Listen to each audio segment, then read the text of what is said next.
Pod are their opinions and do not necessarily reflect the opinions of SUVtv, its sponsors, or affiliates.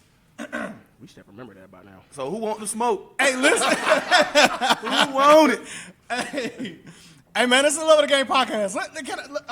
Maybe I should introduce the podcast first. It's the Love of the Game podcast. I'm your host. We are back to restore the vibe, to restore that feeling. Y'all know what time it is when we get on these mics, dog. When it's fired up, and dog, I'm telling you. Hey, dog, it's going down today, bro. Hold on. Hey, listen. If you feel like we talking about you, we probably are. And it ain't gonna be no mistakes. I got a feeling today, dog. Ain't gonna be no mistakes. Ain't gonna be no subliminals, dog. That's how our show rock. Ain't no subliminals, dog. Them shots coming with your name on it, bro. So who throwing out names? Though? I don't want to be in the gym and somebody roll up on me blindside. It is what it is, dog. Hey, this is gonna be back to the old school, dog. We going back to on the phone how it used to be, dog. Hey, check them Spotify's for them old episodes, dog. Y'all, we got about 20 episodes. Know what it is. Fellas, let's get back to this. Before we go too far, this is the season finale of season 1. Not to worry. Contract got renewed. Hey, look. More selfishly for me, I didn't get fired. Hey, I still get to come in here. I know, right? I feel like a couple of weeks I was close. You still got your job. You ain't get fired for filling boxes. He had a few videos that went viral that was close to getting him up out of there. I thought Real close. Couple to getting sent to the boss. Yeah, the boss It office. was even better. You ain't get fired on your day off. I know, right? Hey, we getting there a lot. We didn't get. I want to know how you get fired when. Never mind. We getting there. We getting there. I promise you. If boy. you know, you know. And I keep the promise phone you, out your hands when you do. Yes, indeed. Man. Yes, indeed. Hey, Let me be quiet. Twitter's a problem. I don't want nobody pulling up on me. I do want to say sincerely, before we go, thank you to our partners at SUVtv for not firing me and allowing us to continue to do the show. Season 2 will begin January the 26th. I'm excited. I'm pumped up. I'm happy. We get a second season of Love of the Game. We get to keep doing what we're doing. And, man, it's going to be incredible. If you thought season 1 was great, fam, we coming with James Forrest. Wow. Kevin Ware. Oh, yeah. Smoke. Royal Maxwell from East Coweta. And we get Stroud and Youngblood. Asterisk. And we have, hey, this dude wild. This dude wild. Hey, and not only that, there will be someone who commits live on the podcast. I'm not going to give you his name just yet. I'm going to wait until it's time for us to drop the promo. I'm going to give that young man the opportunity to decide, because as soon as we say he's announcing on the podcast, I know that y'all gonna rush and say, "Oh, where you going? Where you going? Where you going?" Mm-hmm. And the young man hasn't decided where he's going yet. I did pry. I tried to get it out of him early, and he honestly hasn't made his decision, is what I was been told. So he needs to. But the decision that he did make was that he wants to do it live on the show, and it's gonna be amazing. We talking about a high major kid, and I'll just leave it at that. I mean, maybe. I don't know. I don't know where he's going. Oh. He has high major offers. Okay, never mind. Anyway. I mean, whatever works. Whatever. It don't matter to me. High major, mid major, low major. It's all free. Be happy. So, fellas, since our last show,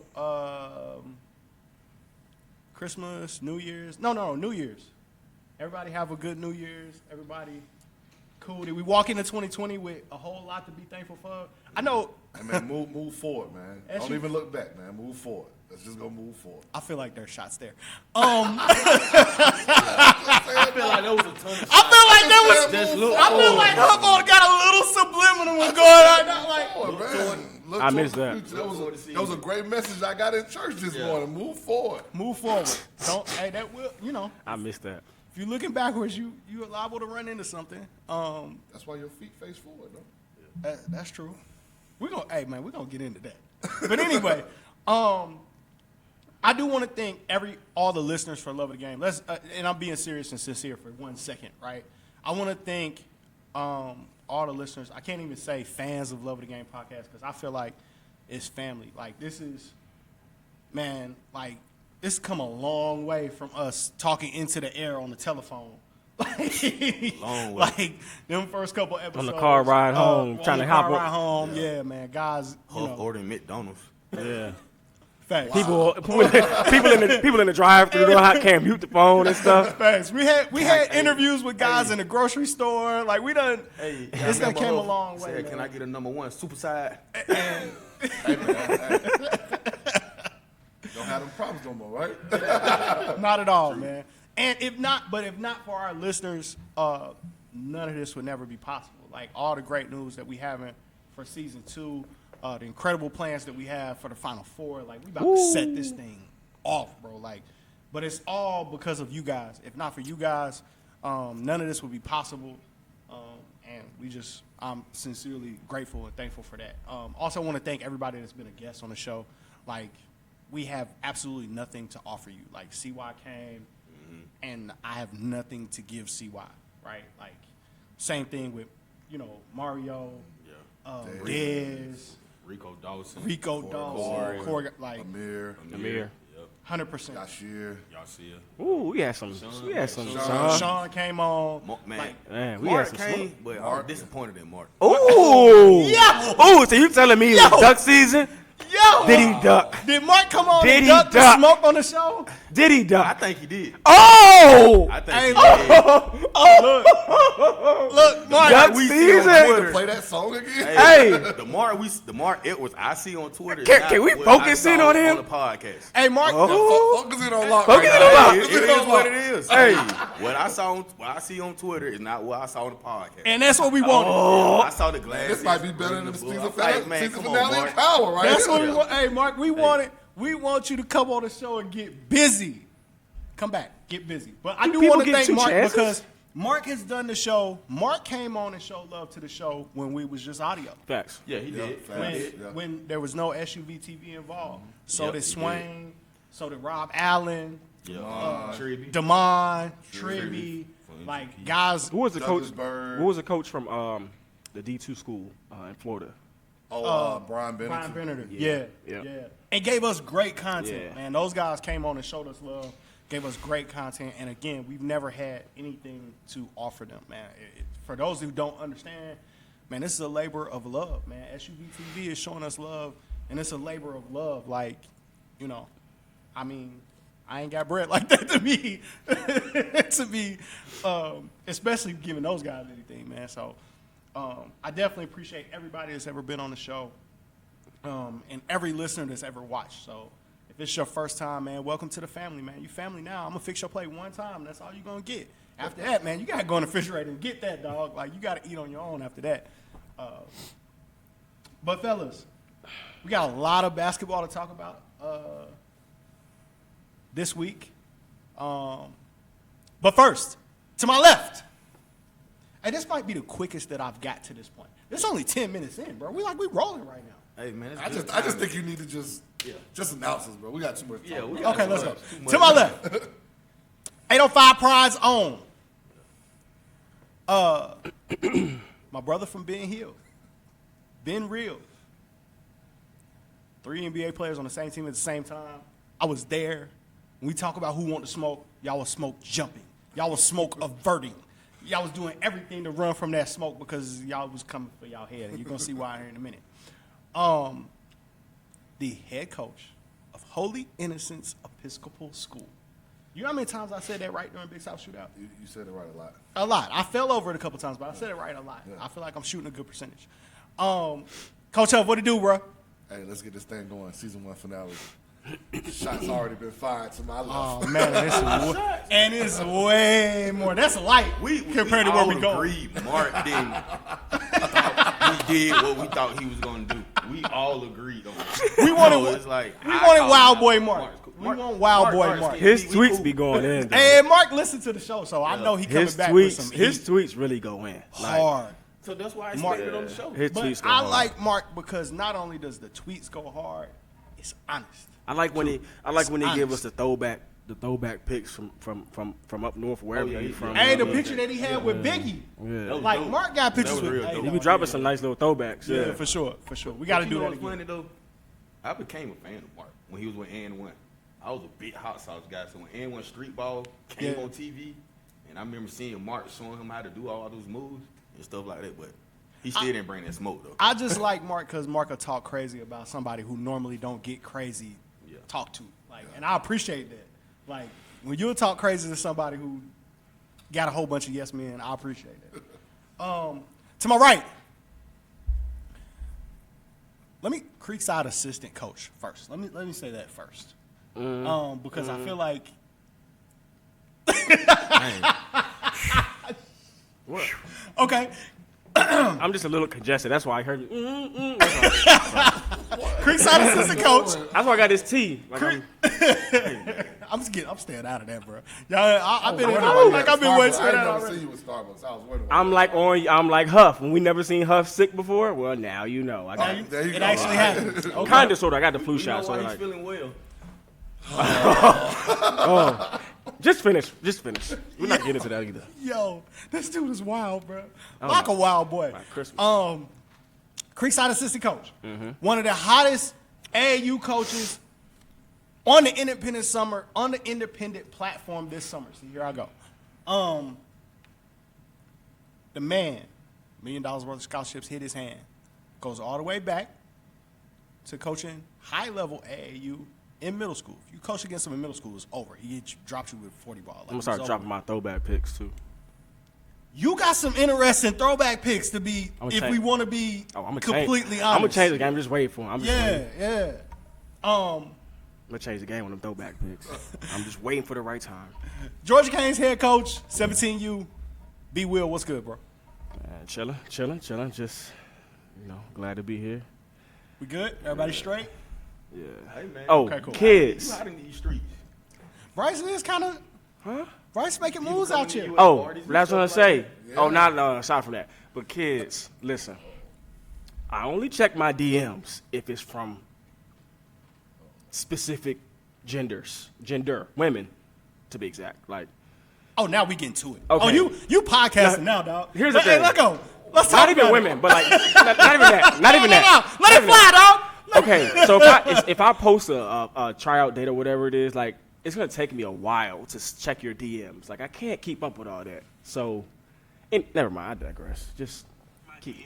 No, bro. Look at you. I want to put that on repeat. My DMs. Like, we're gonna make you're about to go viral. We're gonna loop that and put some music by. Hey man, one of the Love of the Game fan listeners, please make a video of Bryce saying I don't check my DMs. I don't. Except you're Yeah. a certain gender. Yes, women. Like, if I see a kid send me a DM like, yo, I'm trying to try out for a team, I'm probably not gonna respond. Whoa. Sheesh. I might. It just might take me like 3 or 4 days. It depends on what kid. True. But those kids aren't gonna DM you. It You gotta depends go on get. what kid. And don't nobody send screenshots if I DM you a kid. Don't send it to your coach. Shoot. Let's keep it 100. Hey boy, Man. hey, I'm gonna get a lot.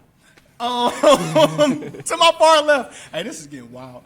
To my left, the South Georgia's favorite son.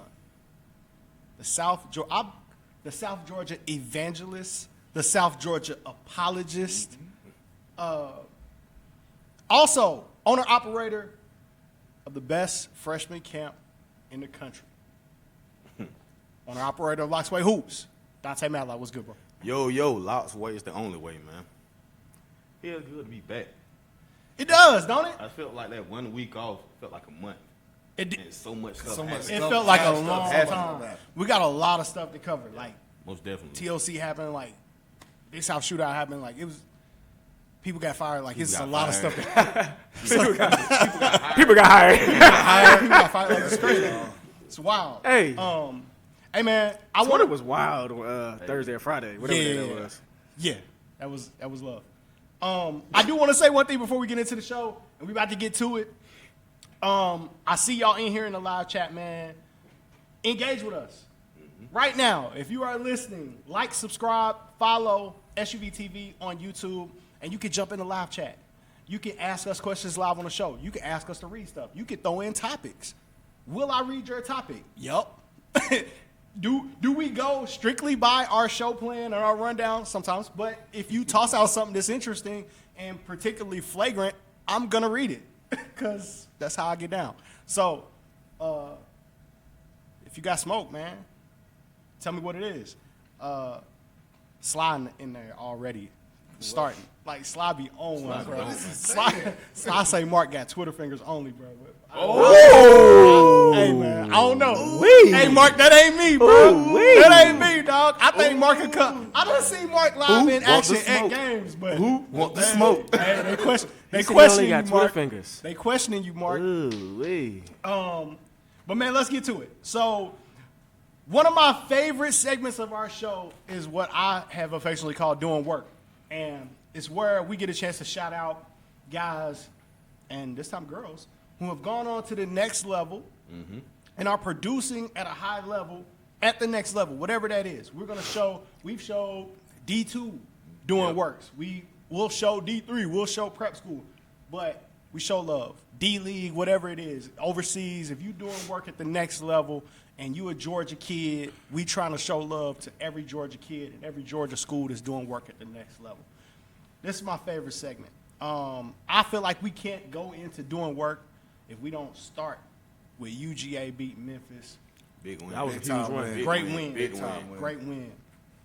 Rashad Hammonds, who I've been talking about a lot, I feel like he is playing his way into the league. 15-12 against Memphis.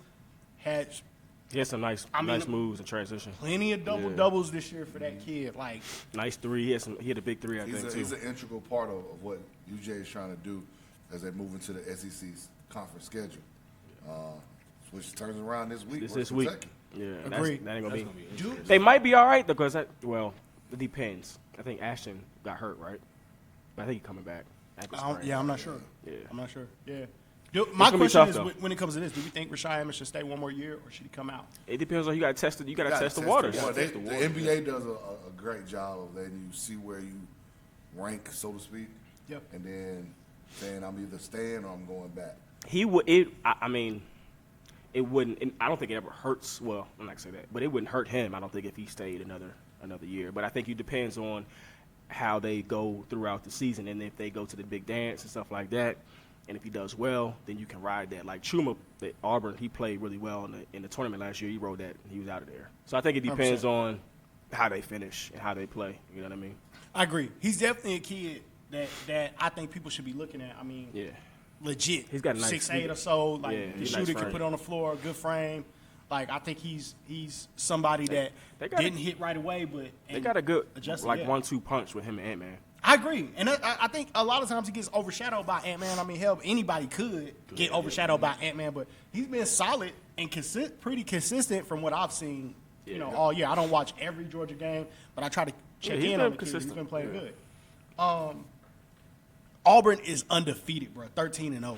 So they won last night against Mississippi State. Oh yeah. It was close. I was about to say I didn't. When I checked at 3:00 in the morning, 13-0. So they must have won. That's not a surprise though to me. What is a surprise to me is I said what is a surprise to me is for me. I think he recruits. 13-0, but I think he recruits and replaces certain kids with the same type of kids, True. I can see that.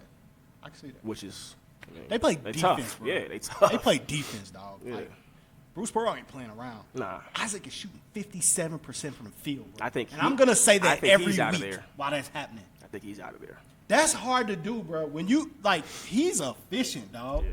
Anything Like, over 40-something% is it's crazy. really good. Like Yeah. you scoring at will against college defenses, bro. Like that's fresh out of high school. that's crazy. And he's not. I don't know the way Isaac plays. It's not.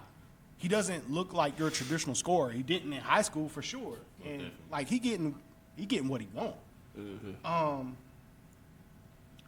The next kid is somebody else getting what they want, and we talk about this kid all the time. Isaiah Miller. I think he's out of there. He got UNC Greensboro 12-4. Is he a junior or a senior? What year is he? Junior. He's a junior. Yeah, he should be out. Yeah. 31 points and 28 points are his last 2 games. He had 8 steals. He had 31 points and 8 steals, bro, against Mercer. He destroyed Mercer. He's an athletic freak. 31 and 8 steals. 31 He's and an 8 athletic steals, freak, bro. We played them in the state playoff when I was at Westlake in the Sweet 16, and I was sitting on the bench. And at this point, the game was starting to shift in their favor. Newton, he went to Newton, right? Yeah, Newton. And I was sitting on the bench and literally saw that man take off in the game 1 step inside the free throw line. Yeah. I said, "Oh my gosh, Different." Like, yeah, different. Yeah. He different. Yeah, he is. So great. I want to shout out to him, man. Georgia State's 10-5, undefeated at home. I did get a chance to go see them play. I want to thank the coaching staff personally for allowing me to come out and watch that game. It was great. They took a tough L yesterday. They did. It's tough. You got to go on the road, try to get W's. They lost by 2, right? Yeah, Sunbelt's a Yeah. tough conference. I don't think people – we always say that. We don't think people understand how tough that conference is. But I know they'll battle back. I believe so. I mean, they got a good win against App State, but struggle a little bit on the road. And I think, as they continue to gel, new staff, he dealing with new kids. Man, Rob Lanier coaching the kids hard, bro. Like, he's – And the flip side, App State comes back and beats Georgia Southern on Saturday. Yep. Justin Forrest hits the game-winning 3 with 1 second left. Game-winning 3. He's really good, too. Yeah, he's hooping. Shout out to Kane Williams, Nelson Phillips, local kids. Also, Cavante Ivory, Georgia Man Up kid. Love Tay, man. Down there doing a good job. They got Tay yoked up, man. Really? Tay, oh, my God. They got Tay. Tay used to look like KD. Like, he was real thin. Really? Tay looked like Huff, bro. Tay out there yoked up, bro. Like, so it speaks to facilities. Every school is not necessarily what you think, right? You go to Georgia State, they got his body right. Kid look good. He got the kids playing good. I'm happy for that staff over there. So, I saw them play against Middle Georgia State. I saw the other Anthony Edwards. That's another one. Middle Georgia State. Yeah. And Is he 6'5"? he can play. He about 6'3", 6'4", maybe. And he can hoop. Like, Middle Georgia State didn't have enough, right? They hung in with Georgia State for maybe 7 minutes or so. And then after that, it kind of got away from them. But they got some local kids that played pretty good. They had Anthony Edwards. They got a kid from Albany, actually. Yeah. Jordan Young, I think. Coach Chap. Yeah, from Albany Coach High Chap. School. And he played, he's been playing he's pretty solid, good for them. He's playing solid for them. So He played with Corey down in South Georgia State. That's where he went to JUCO with. Oh, word. Yeah. Okay, cool. Hawks everywhere. Hoes everywhere. So, wanted to shout out to that dude. Kennesaw State is struggling. They got a couple kids. I feel like They got a lot of injuries. they do, and I feel like, man, even with the injuries, bro, I feel like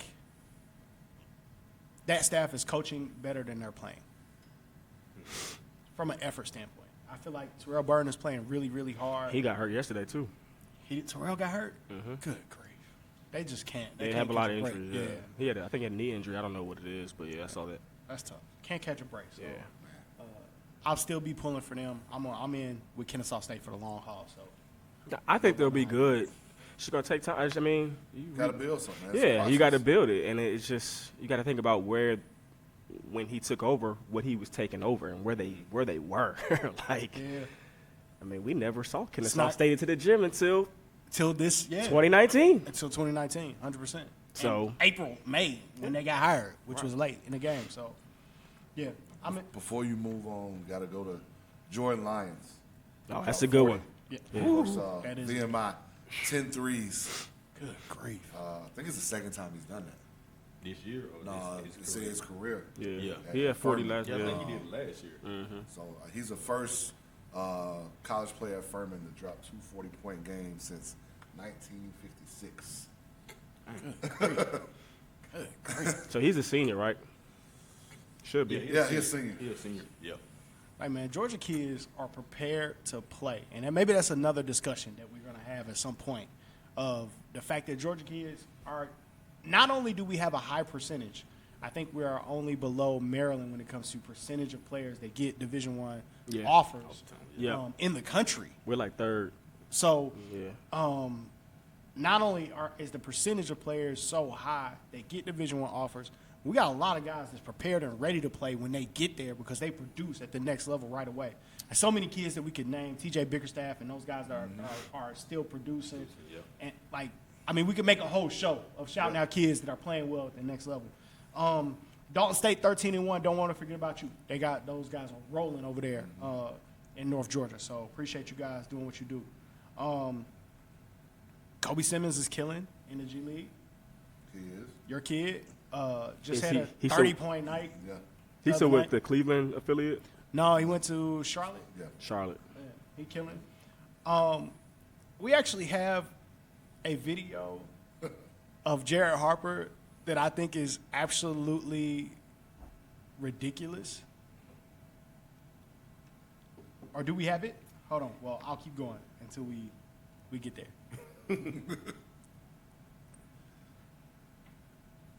Should be on our Google Drive. But Jared Harper went crazy. And he's going nuts in the G League, and he's shooting from 40. Like, He should be. never learned how to shoot, man. After watching him, I was like, he's probably one of the best point guards I've seen play in live, like high school. Of course, there's people better, but like watching it, like I'm like, whoa, we could do nothing with him. He was so athletic. He was so athletic, But at and he IMG, was smooth. He wasn't rattled at all. My thing, when I watched him play, even against Pepperbrook, though, he was surrounded by so much talent. He's surrounded by bro. a lot. I But mean, he's still good though. he can't play. Now that IMG team he was on was scary. Loaded. Yeah. Loaded. Now, I'm going to say this, though. Has anyone from that IMG team produced the way that we thought they would produce? I mean, No. D'Souza was there. I don't know where he's at right now. He Emmett was Williams at is on that Kansas team. and sat out for a number of years. He's still at LSU? Yeah, LSU. Yeah, he not there. Those guys, He was there last year. we were looking at all three of those Silvio guys. was at Kansas, or he might still be, but he had Yeah. he had some stuff going on.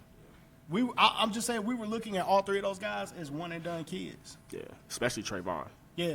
Yeah. In that game. And that didn't necessarily materialize. Not to knock those kids, but I just want to say to kids that are watching and listening that it ain't always, those lights and that hype. It don't necessarily guarantee anything. You got to keep working. I'll speak to that later. Yeah. Oh, Okay. is it gonna be some smoke? Ain't smoke, it's just a comment, man. Like, things I've learned. Are you gonna name any names? It's not a name. It's just a comment. Dang, Bree, come on, man. I just want to know. I would like to know where Huff is going. Yeah. That's interesting. Okay, we'll get there. But I agree. It doesn't matter necessarily where you're ranked in high school, where, people project you to be, right? And I'm not saying anything necessarily negative about those players. It takes a lot to be a pro.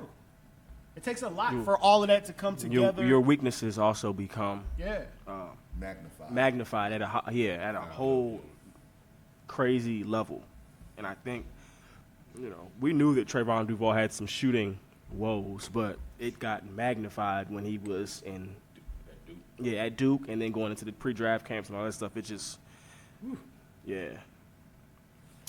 Definitely did. And, I mean, that's something that in today's NBA you can't really cover up. You can't cover – if you can't shoot the ball, yeah. you can't really cover that up in today's Because NBA. I didn't even see Dennis Smith playing the other day. He's struggling. He's struggling, yeah. Speaking of smoke, like, people were questioning on Twitter if Frank Ntilikina would start on Mount Verd's team. Talking about another guard who can't shoot the ball. Mount Bird is different. Different. Yeah. So, keep working. That's the point, kids. The whole point of what we're saying is don't allow any of that stuff to stop you. Keep working on your game. Don't let the rankings define what you are and what you're supposed to be and where you're going. It doesn't have to define that. People can project we watch a lot of basketball, so sometimes we have an inkling to tell, but nobody can determine what your work ethic is. That's the one thing that nobody can control. How much film you watch, how many shots you get up every day, how often you get in the weight room. Those are things that are in your control. So we can say whatever we decide or whatever we want. It may be an educated opinion, but you can decide that you're going to work harder than you've been working, and you can get it done. So, Oh snap! I want to shout out to Tia Cooper as well. She was hooping, man. Balling. 32 points, 6 rebounds, 4 assists. Baylor beats Oklahoma. And I think we good. So I think we got clips too. Can we go back to Jared Harper's first though? We got tapes? Okay, cool. Hey, we're gonna show y'all clips of Tia Cooper just mercilessly destroying Oklahoma. Hey, watch this. Hey! Cooper spins and Stop scores. it. Stop. Cooper put it on the deck. What a Don't do that. Don't do that. Don't do Cooper the blow by for the lay-in. 18-point advantage for the Bears. As Knock down. Cooper knocks down a three. She has 30. Knock down. Hey, y'all might want to close out and get a hand up. To the bucket and it's a 2-point game. They can be really attacked. It's close. I think it's close, bro. I gotta go with Sharif. I probably go Sharif too. His layup package, yeah, he's It's smooth. insane. Yeah, he's smooth, bro. And he's not ever worried about like no. Bro, seven-footers. she shot that from 40.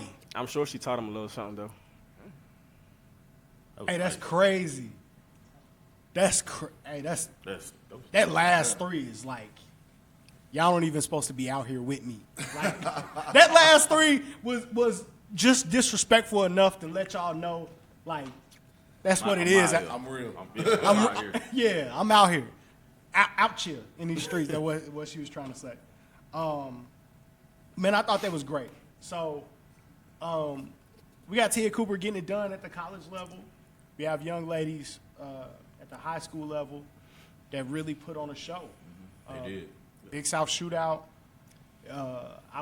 Before you get to that, Yeah. I just wanted to say that Dwight Howard's playing really well too. I gotta take that. He is. Dwight, I mean, You know why he You said know why it. he but said I'm it. like, we all know why he said it. yeah. I mean, if you know, you know. Dwight just didn't pop up in your Yeah, head. right. Now the Lakers are playing really well. Dwight's, and I told you guys a long what's time that ago. T, man? I told you guys a long. What's that T, man? He did. I told you guys a long time he ago. did call it though. That Dwight Howard was gonna have one of his best years. Is he did. not? He did, and he is. He's playing. But you just came out the blue. I'm shocked and that said Dwight. he's. We hadn't even said it. Yeah, we ain't even say nothing about the Lakers. All the NBA. Carry on. Yeah, I'm gonna let that go. But he is. He is. He's playing his role. He's doing Healthy, his job. too. He looks. I mean, he look good. Yeah. He's doing well. But before we get into the young ladies that put on a show at the Big South Shootout, I do want to give a special happy birthday to one of our new homies, Who? Yeah. Christina Walker. Christina Walker. Man, happy birthday! At Padilla High School, man. Padilla Happy High birthday. School, the young assassin. The She nice? Young mama. She nice. Man, She nice. She's more than nice, man. She's a ideal student athlete. And when I say that, I agree. I caught a game yesterday morning when I went to Padilla. And after the game, I think she had about 22 points. And after the game, me and her spoke, and I was asking her, like, so what are your plans for? Are you taking visits? So some of the schools she was naming, I ain't never heard of them. Yeah. Yeah, so I was like, okay, where? She said, oh, those are the D3 schools. So I said, oh, you don't care what level you go? She was like, no, I'm just going for the education. She's like, I don't plan on playing pro ball or anything like that. She's like, she's just going for the school. So she doesn't matter D3, Division I, Division II, because she has offers from Division I, well, getting looks by Ivy Leagues, Penn, Yale, Brown, Columbia. She's getting looked at by all those schools, but she's also looking at The best going to situation. Division III schools. I've seen 100%. girls Division III basketball, and it's Yeah. good. It's Yeah. good basketball too. Cool. Like it's not. Division III, period, girls Yeah. and boys. It's nothing to be slept on. Yeah. I just like the fact that you know, valuing the education, Yep. being important, great student, that is important to her. Scored over 1,600 points in her career. She's going to score 2,000 this year. I agree. And she might do it against Holy Innocents. Sheesh. 805 Pride. Sheesh. And you know what's great? She has a YouTube channel that I want to give y'all. Oh, she getting the full plug. Oh, man. Good people. I like running into good people. And I I need was to meet excited her. to go watch good, she dope, girls basketball. dude. She's impressive, man. She went to the White House and interviewed the UConn coach. Gino, yeah. Been to the White House. I need to follow her on Yeah. Twitter. She been to the White House. Been 3 to the times Final to Four to interview. do interviews. For her scholarship situation? No, Her like, school? she do it for her brand. Yeah.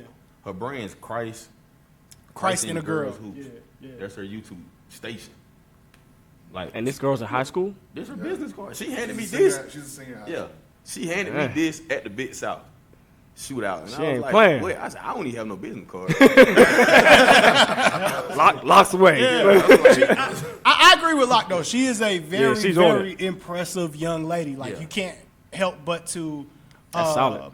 But to be impressed by her. And we actually got video. We got a clip, yeah. We got video of Locke at the game doing the Cabbage Patch, man. Let's show the video. Hey, watch this. Hey, man. Oh, give me the left. Give me the left. Man, I think she went 8 from 8 for the free throw Oh, line. yeah, she's nice. She's good. Yeah, I like guards that make free throws, dog. Yeah, she's good. I like guard, and that's one thing, she gets fouled a lot. She looks like she has a high IQ for the game too. Like, I mean, does. she's playing like she. And she plays at her own pace. Knock Yeah. down. She doesn't smooth. get riled. Give me the foul, ref. Official. let 'em come Hey, down. Gotta let 'em GHSA come officials down. been horrible. They didn't call a foul on that. Gotta let him come down. That's a bucket. Can't guard me. Can't guard me. That's Locke doing the hey, Wow. Hey, Who I see the recorded? coach on. Locke was over. Hey, she was in there. I was like, Hey, Locke was like, yeah. I So- stayed and watched 2 games that So day. did you just happen to be at that school watching them, or No, she? I actually met her dad, Dwayne Oh, Walker. okay. Does his radio station. What's the radio station? 10. I can't remember what it is, but he's amazing. I did play-by-play with him one time, Yeah. and he was amazing. Like, so 90. He did his radio station 92.9. yeah, And me and him, I think I was with you, huh? Yeah. Dwayne dope. Yeah, he came up to me and he said, "Man, I love y'all show." Dwayne And dope. so I said, "Thank you." And I put my head back down, started back eating. He kept talking, and I was like, he was telling me about his daughter and the whole entire brand, and I was like, "I love to come out," and I'm glad I went out to watch even the girls' game. I stayed and watched the boys' game. yeah. So, like I said, I got look 2 at for 1. teams, yeah. Yeah. I saw Grady boys who didn't look bad.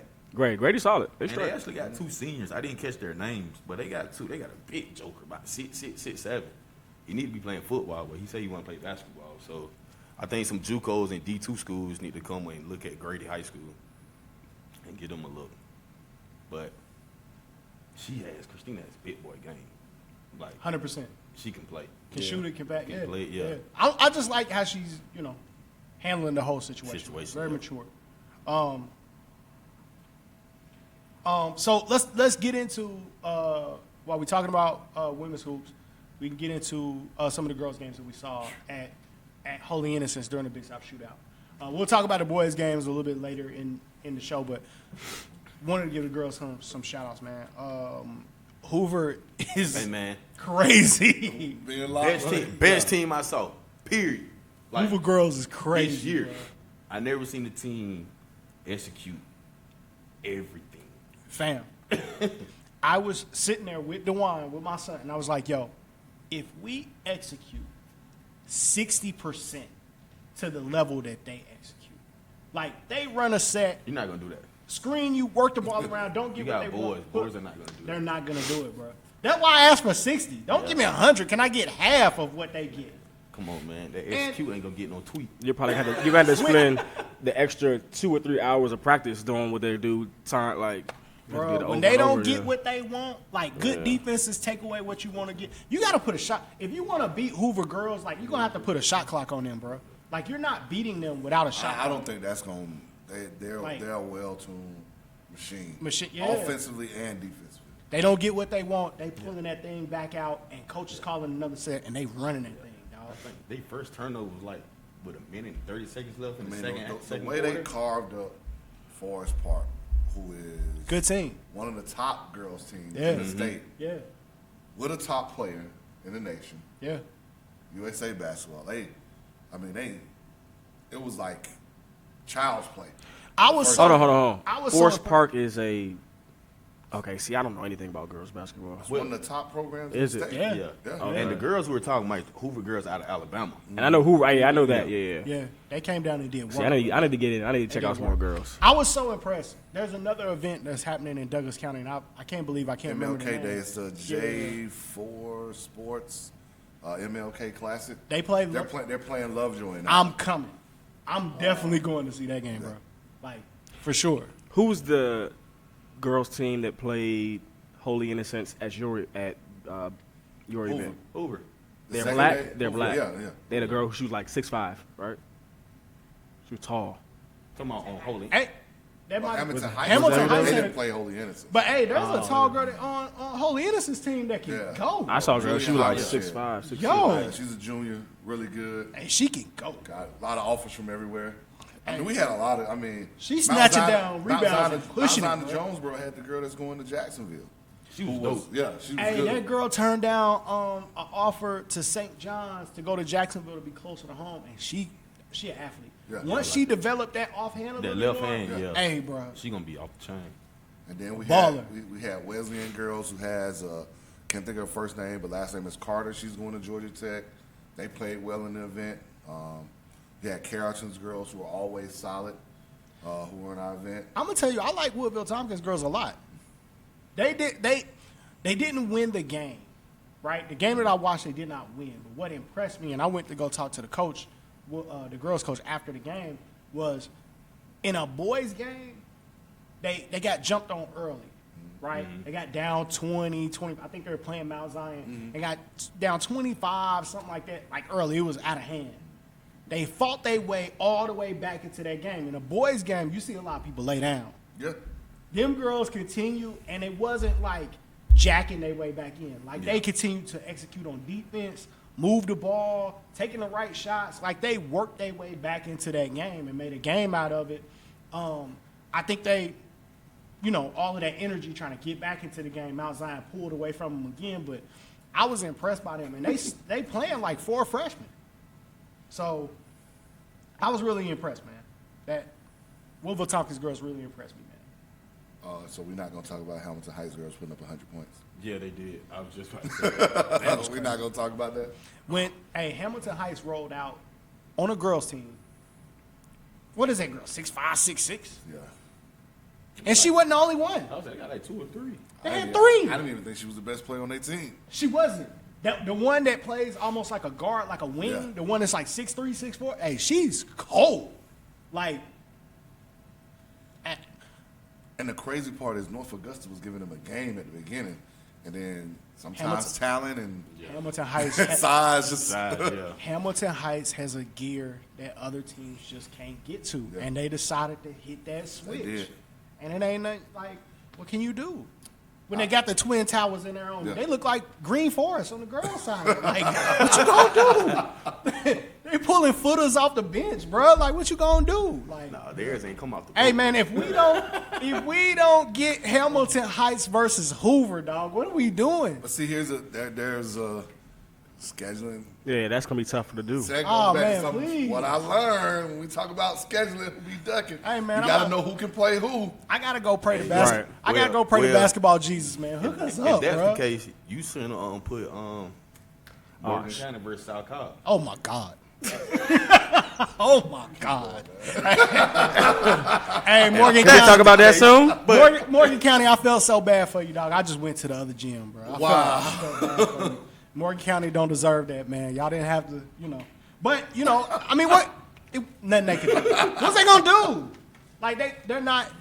Last year, that's a great game. Yeah. That's a Just great like game. ton of singles. It's hard to lose Alec Woodward, Tyron Lawrence, and They lost a Stephen lot. Green. Yeah. It's hard to lose that. And Tyron Lawrence is high major, as you can see. yeah. by And his I offense. really like Stephen Green too. I really liked him last year. But it's hard to was a lose different that. look looking at Morgan County. It's hard to lose that and be good, man. Like, because most kids don't want to sit behind those guys because they know, you're not gonna play much. And So I'm just going, but does that. Jamon Sims won 2 state championships, lost in another one. So are you going to go off that, or are you going to go off he don't have the talent this year? I'm not talking about the coach. You just. I'm not saying you are. Yeah. I'm just talking about No, they don't have the talent. perception of what people see. they don't have the just talent to young. be in that They game. just young. Yeah, They they're too lost young. 2 good seasons. We hoop heads. they're I'm too just young. talking about perception of what perception, people yeah. see. And Sly's telling me that the Hamilton Heights guard that we were talking about that's cold is a coach's daughter, and she signed to UK. Whoa. So Sly just likes to break my heart. That's why. So he just gonna keep throwing Kentucky up in my face. I gotta worry about that. Because at the Big South, you were a little bit upset that day. Let me go. That kid can't play basketball, bro. I'm just saying, y'all lost. Let me go ahead and say what's happening. My Louisville Cardinals have lost 2 games in a row. We lost to University of Kentucky. We should have been a 20-point win, and we lost that game. It shouldn't have been a 20-point Should have win. been a 20. We should have beat them by In the 20. words of Bill Parcells, you In are what world? who you are. And what? Why you think? Yeah, and I know what we are now, and I know why we are what we are. But that's a whole nother You cannot conversation. blame Chris Mack for that. Why you think? Why can't Why I? do you think that y'all were a 20-point Hey. favorite over Kentucky? Hold on, I'm gonna tell y'all. That something. sounds crazy. No. I'm gonna say something that's even bigger than that. Okay, cool. We can And argue Louisville about. good, but- We can argue about how because if it was the other way around, when Kentucky is supposed to beat us, they do, Okay. and it's not close. When they supposed to. Okay, but when tell me- we're the 19, and they're the number 3 team, and they're supposed to handle us, they do. Okay. So what I'm asking you is. That's all I'm What saying. I'm asking you is roster wise. We should not be why playing do you people think who that don't you're- deserve to be in the ACC. That's the problem. He's playing too many. Playing too many what? Nothing. I'm not going there. I'm going to say this. It says a lot when CY came on this show and was like, yo, we ain't scared of them at all. We own them. And they done beat us 2 in a row. Florida State beat us 2 in a row. 4 out of the last 6. We're supposed to be Louisville. I don't think so. We're supposed to be Louisville. And they beat us 4 out of 6. That's not supposed to happen. So if we not going to point at the coach, I mean, people are still saying Leonard Hamilton is not a good coach. He owns us. So he's obviously a little better than who we got sitting on the sideline. Didn't Rip Pitino The last coach? 6 years. Yes. And that's You know exactly what he said my when he was in point. Boston? Larry Bird ain't walking through that door. Sure ain't. Kevin McHale Somebody ain't walking through that door. somebody need to walk through the door and save my Cardinals. And I'm How long has Chris Mack been in there? It's second year. Come on, man. Like, Give him time. give him time. I mean, he man. has a nice roster, but I don't see the 20-point favorite It's- over it's Kentucky. Just January 5th. Kentucky roster. It's January 5th, man. Kentucky's roster is January 5th. Yeah, it's Okay. early. It's early. Early. Florida State has owned us for 6 years. Okay, but I'm just saying, man. And like, and this they've been is there only for his he's been there second for year. 19 years. He's been there for 19 years. Okay. UK fired Tubby. He was winning 70% of his games. So we know that about, man. Yeah. You can't. I'm just saying. I'm just saying. about that. If you want to be big time, you got to act big time at all times. Chris I didn't Mack un- was a big time hire. I don't think, no. From Not to Xavier? me. I don't think. Who would you have I'm preferred? going to ask this. I'm going to say this. If the North Carolina job was open, was Chris Mack a front runner for that But job? that's a totally different thing If because the there are UK North Carolina ties that go into who they are in North Carolina. If Calipari left and went to the league to take the Lakers job, like it was rumored, was Chris Mack the lead to take the UK job? No. No, he was not. And I'm going to leave it at that. But you I'm not think- against but Chris Mack. but I you hope he's think- successful. You think U of L is on the same level as UK? That's what I'm saying. Yeah. They're not. They're not. Yes. They're not. What, we should be. Well, we ain't saying should. We ain't saying shoulda, woulda, coulda. They aren't right now.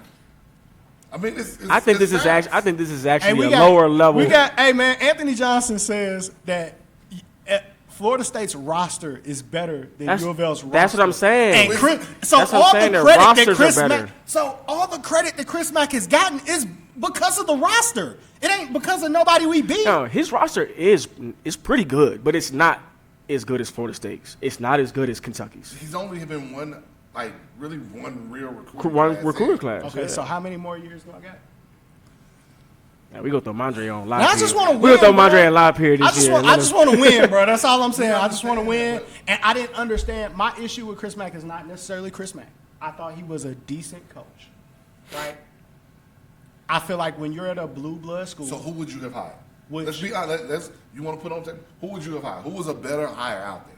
I'm going to Gonzaga and say Mark how Few much ain't leaving, man. Mark Few ain't leaving. He's not leaving. he's man. gonna have to tell me no. Okay, he might have did. He probably He did. might have did. He So might. who He you might going with have. after that? You're gonna have Because to. as an AD, if I was an AD I'm right now, going- whether I'm in high school, college, wherever, I don't care if I think Dante Metcalf's going to be here for the rest of his life. I got 3 dudes right now that I got to say. If he leaves right now, I can pick up the phone and say, do you want this job? The issue with University of Louisville is that they didn't want to hire a Rick Pitino disciple. They didn't want to hire anybody. You can't get mad at them for that, for what Rick Pitino did, though. You can't. You can't. I'm standing. There are consequences for what people do. Hey, man, quit getting What did he do? Hey, man, stop getting it. Man, what did Rick Pitino do? What did he do? Bro, He had a come few on, good man. nights. Hey, they was out to get him from the. Never mind. Bro, A few good. he had- was reckless. Hey, He didn't do He nothing. was reckless. He didn't do nothing that a whole lot of other people ain't do. But he was reckless. Drake. He was reckless, bro. You starting to get a little emotional. Oh, that Louisville. Hey, bro, I hate that losing stuff, dog. Hey, man. I hate. Just don't start quoting Drake lyrics. Florida State handled them too. When it's 25 seconds left on the clock and you chuck an off-balance 30-foot 3 and we down 2 points, hey, that's basket All right, or foul territory. So who feels worse, Chris Mack after losing Florida State, or Me, I feel worse. No, or Roy Williams after they lose to Georgia Tech? We're gonna get back to that. We're gonna get back to that. Matter of fact, let me They gave go. up 96 Let me go. points. Okay, I feel better now. Let me go. Let's go to my favorite point of. Oh wait. No, we gotta go tweet of the week first. We gotta go tweet of the week. We gotta go tweet of the week. Locks way. You want I'll go. All right, so look. That shit was weird. That was I'm gonna lame. sit I'm my gonna coat. lead. That was lame. I'm gonna lead into it, dog, and then I'll let you go. Man. Okay, so tweet of the week is we will find tweets on Twitter, and then we will read them for your pleasure and enjoyment because you may not be following the guys that we're following for tweet of the week. This week's tweet of the week, or tweets of the week, I should say, comes from the Jew movement. And before anybody says it's anti-Semitic, it is THEJU movement on Twitter is where this comes from. My Dre, the streets is about to be He hot. he went on a rant for 2 full days, bro. 2 full days. Let me go back to the beginning of where the rant starts, because this gets hilarious. I'm only gonna read a couple, and I'll let you guys go with it. So it starts with it's a secret society. All we ask is trust. No G money-ish. All we got is us. True indeed. Yes. More better. Yes. Stay tuned. And then Don't it believe the starts hype. to get interesting. Oh, they don't believe the hype was Don't good. believe the Wait, hype. no. We ain't got there yet. Hold on.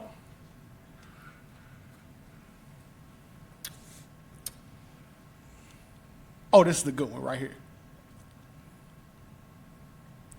Always felt like my vision been bigger than the bigger picture. Crazy how you gotta wait until it's dark out to see who really with you. And then it starts to get really good. Then you get the don't believe the hype with the upside down smiley face. That Then the was next lame. tweet you get that was Lame. lame. Then you get men lie, women lie, numbers don't. Lame. Then it goes on to it's like 5 tweets in here Dude, about snakes in that the was grass lame. and gotta keep the grass cut That's in 2020. A lot of tweets about loyalty. So do we know the A lot backstory? of tweets about too many squares in the circle. Do we know the backstory? Dog, it don't Hey, even hey, matter. my man about- Twitter getting about the backstory. My thing was that how you gonna dog another program because your coach or your program chose him? That's just like, hey, one of y'all, if I ain't know one of y'all smash my chick. I ain't finna get mad at you. I gotta check my girl. So why you over here checking the team? Why? You need to go check, buddy. what? Okay, I can't get mad That's at true. y'all. Y'all that's doing true. what y'all supposed to No, do. that's real talk. He mad. Yeah. That's real Yeah, talk. he mad, That's man. what- Nah, yeah. go check. Hey, so let's go check who hired you. Hey, let's fill in our listeners so they understand what we're talking about. So Right, but So everybody built different. somebody. Okay, so what happened basically is Oh, we good. he is the Georgia Stars coach, or was the Georgia Stars coach, 2021 coach. and he's been replaced by another coach from another organization. I did not know you could get fired from AAU. That's number one. Yeah, you get fired. Hey, I didn't realize that. I almost been fired a few times for the Canes. That's up. Won that first year. I only won two live period games. It was looking a little shaky. It was looking a little shaky for a while. So newsflash, you can get hired. You can get fired from AAU, and it happened. So that's number one. You shouldn't go on a Twitter rant after it. They took a coach from another organization, which is weird to me, because if my understanding is the coach that they got is from the Hype Hawks, and he was part of starting that organization. I don't understand leaving an organization that you helped build and start to go play for that organization. I have a lot of reasons why, and I ain't going into it. Man, Ain't say none the of my business. organization is the Georgia Stars. It's the Georgia Stars. That's what I'm saying. EYBL, Georgia Stars, yeah. But particularly going to anyway, I don't understand that. But my bigger thing wasn't even necessarily that. It was all the posting about it from both sides, because we get on kids about announcing where they're going to play AAU in the summer, or where they going, and now we got coaches announcing where they're coaching in the summer. I feel like kids have more of a reason to post where they're playing at than coaches do. At least there are coaches following the kids that if they announce where they're playing at, a coach is not confused and they know who's scheduled to go look at. What reason does a coach have for announcing where he's coaching at in the summer? Well, I don't understand that. he's not the first one to do that. So I know he's not. But my thing is, the reason why kids do it is because they're mimicking our behavior. So we have to decide what is right, what is wrong. I think he's getting catching a little bit more flack because it's not like I think because I guess in a sense, he went from an independent team to a shoe team, and then he did it out. I mean, I think that's part of the reason why he's kind of catching that flack. But I mean, the program that he built,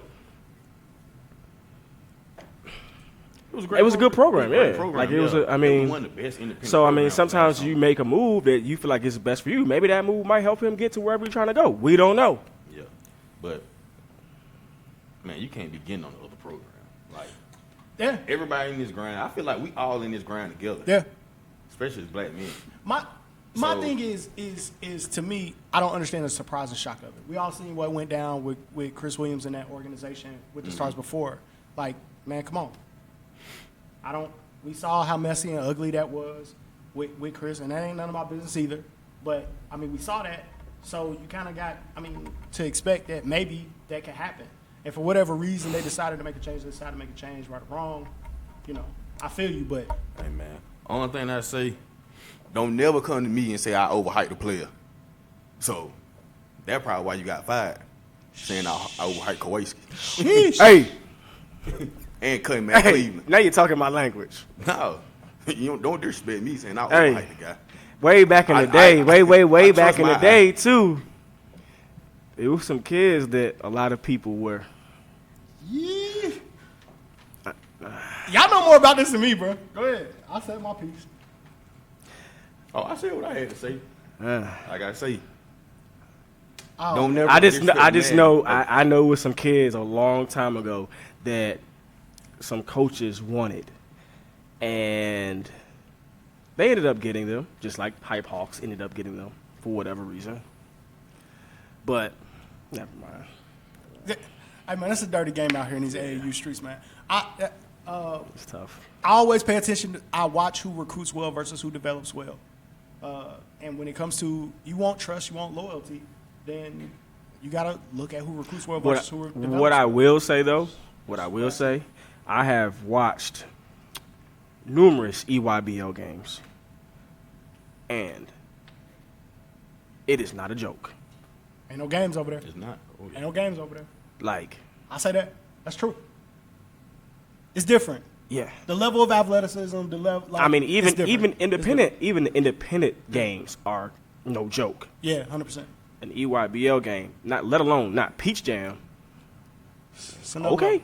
It's another level. Yeah. Real quick, before we get to our favorite part of the show and we get to our special guest, everybody in the group, everybody in the live chat is screaming, we want the best coach in the state. We want the best. Like, they're saying that right now, Coach. They ready for our special guest, Coach Moultrie from South Cobb, to come on. They in the live chat calling you the best coach in the state, Coach. You're getting a lot of love in this live chat right now. Coach Moultrie is coming, right? We're about to take a break here in a second, and Coach Moultrie is going to be coming back. But before we go take a break, I want to get to my favorite segment of our show. We got a couple plays that we're going to show, but I want to shout out a couple of our SUVtv partners events while we get those clips ready. Shout out to Flying to the Hoop. It's coming. January 17th. Always a big event. Always a big event. Huge event. It's going to be great play. Watch Flying to the Hoop on SUVtv. We got local teams playing in it as usual. Yeah. Pace, Grayson, and Milton. A lot of great teams. It's going to be a lot of great action. Multi-day event. I think you get 3 days, 4 days, something like that for that tournament. 4-day event. SUVtv is going to cover it all. Go like, As subscribe. As usual. Turn on your notifications, man. I'm telling you. Like, subscribe to SUVtv. Turn on your notifications so you get the games.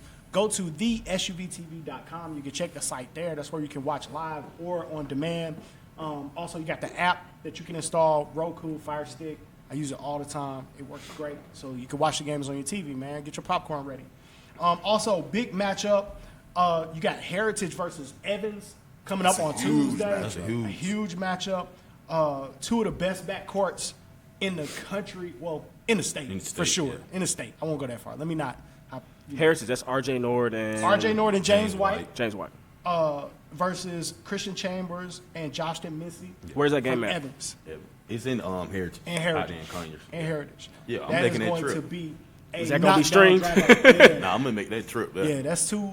I'm trying to decide whether we're gonna do. That's DeJuan's birthday, so Take care of your son, man. yeah, we may go. He wants to watch basketball, Okay. so that's all he want to do is go to the gym. So we may go to that. We may go to UGA. Actually plays Kentucky on his birthday, so I may take him to go see Ant-Man. We're just trying to decide what he wants to do. But Chris Chambers just scored 1,000 points. man, it's gonna be a good That's gonna game, be man. interesting. Game. What? Gonna be He's a good senior. game. Hey, Yeah, people sleeping on RJ Nord and James White down there, bro. Yeah, I'm gonna go out there. And RJ see. Nord has grown, like his Yeah. body looking different. Like It started this summer with RJ. Though. Yeah. I mean, he kind of that development, that kind of whispers became calls. Yeah. Hey, what about this RJ Nord kid? And Yeah. Glad to see him doing well. Yeah. I am too. I think In a he's new more, situation. Yeah, I think he's more comfortable in that situation because that's the area where he's from. And we always talk about every situation. It's not necessarily a good spot. I agree. I agree. I'm happy for RJ. I'm happy for gym rats, man. And RJ's a gym rat. He's a gym rat. He's Yeah, a most gym rat. definitely. So I'm happy for gym rats. RJ was on my team in 4th grade. Another throwback I'm going to bring back. Anyway. I can't wait. Your throwback pictures are going to be cool. I want to see him in quick succession, rapid something. Hey, man, it's time for our favorite part of the day, man. It's time for Watch Your Head. Watch Your Head. I want to lead you guys into the play that went viral. Before we get to the super viral Sports Center play, I want to lead you guys into that.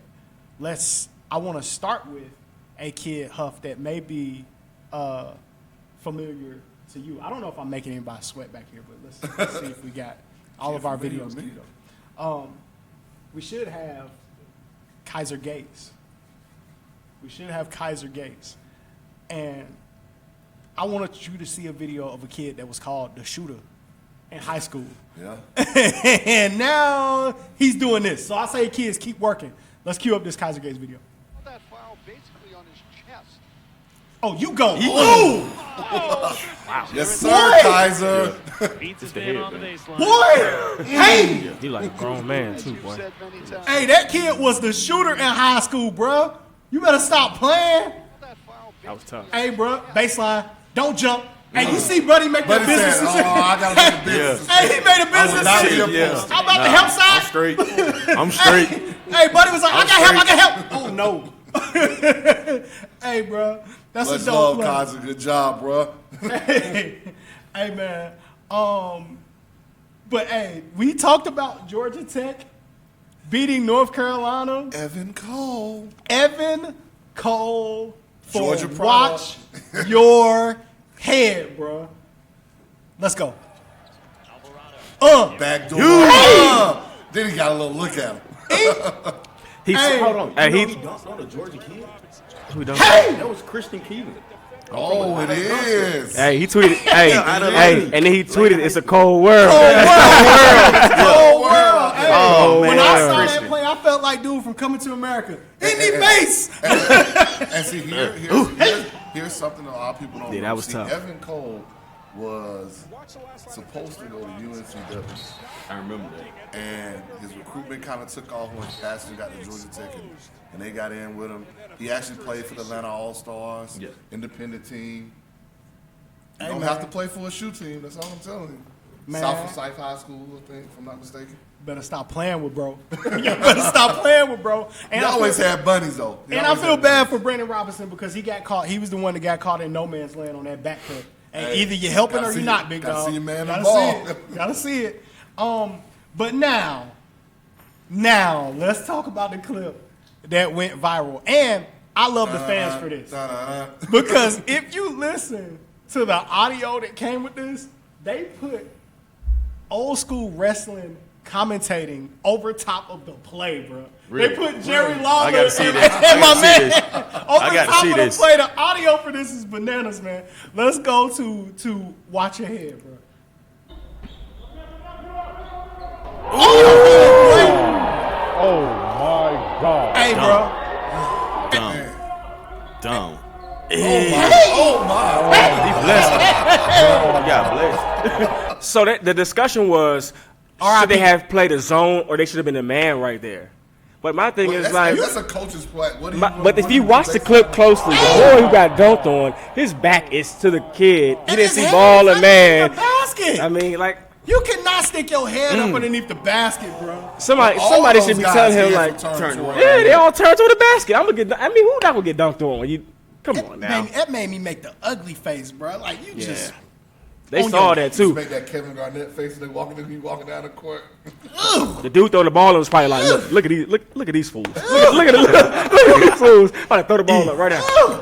Bro, you got put on SportsCenter for real. Like this clip made SportsCenter top 10, bro. Numerous on times. your head. I'm calling the timeout. Yeah, we were calling time. I need a 30. But hey, man, let's watch your head for this week. Please continue to send us your plays. For continue. season 2, we know we got lots of stuff Yeah, coming. we gotta turn up. I haven't had a Grayson kid on Watch Your Head. I haven't had a Newton kid on Watch It. Y'all get a lot of dunks, man. Y'all gotta send us your plays.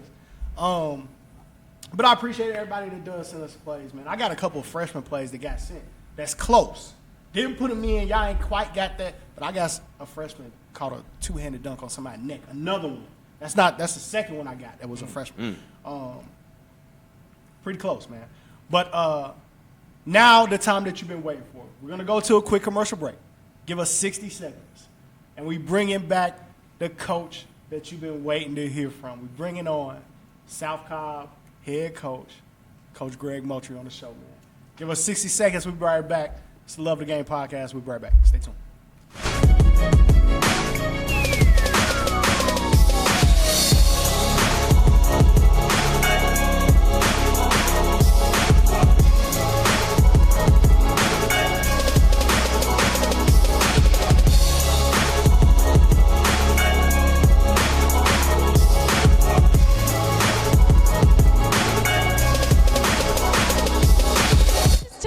With SUVtv at the CP3 Rising Stars Camp. SUVtv's 2019 NBA Draft Day coverage. Anthony Edwards Collegiate Decision, presented by the Georgia Hoop Circle on SUVtv. SUVtv brings the game to the audience. You give a better focus on the actual game at hand. Sometimes you could tell it's just a running camera by itself sitting there, but with SUVtv, it's more of a personal experience. Just the exposure, being able to see games that you normally wouldn't be able to see, not only here locally, but across the country. Those angles make you pick up different things as a coach, as an evaluator. They're giving you great quality, nobody talking in the background. I think it brings basketball to the forefront. Whether it's a family member was in a different state, they can watch the game, or just bringing in more coverage for these players, or if it just allows us to raise more money for something like Susan G. Komen. And so I think this event has grown because you guys have been a part of it the whole entire time. SUVtv has given a different light to kids that don't always get the best exposure. The commentary that goes along with the games, I think, is always interesting. Touchdown. Yes, sir. It brings something to the table that no other streaming aspect can bring, no matter how hard they try right now.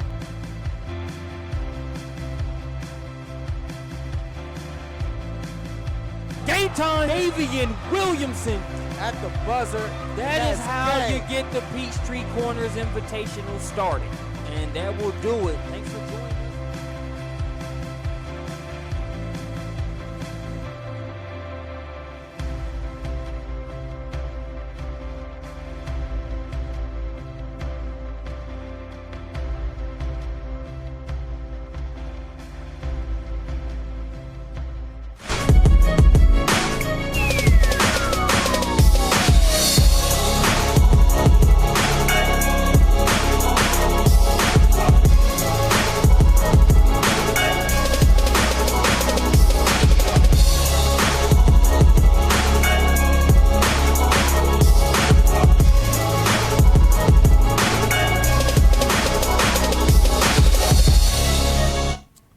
we're back.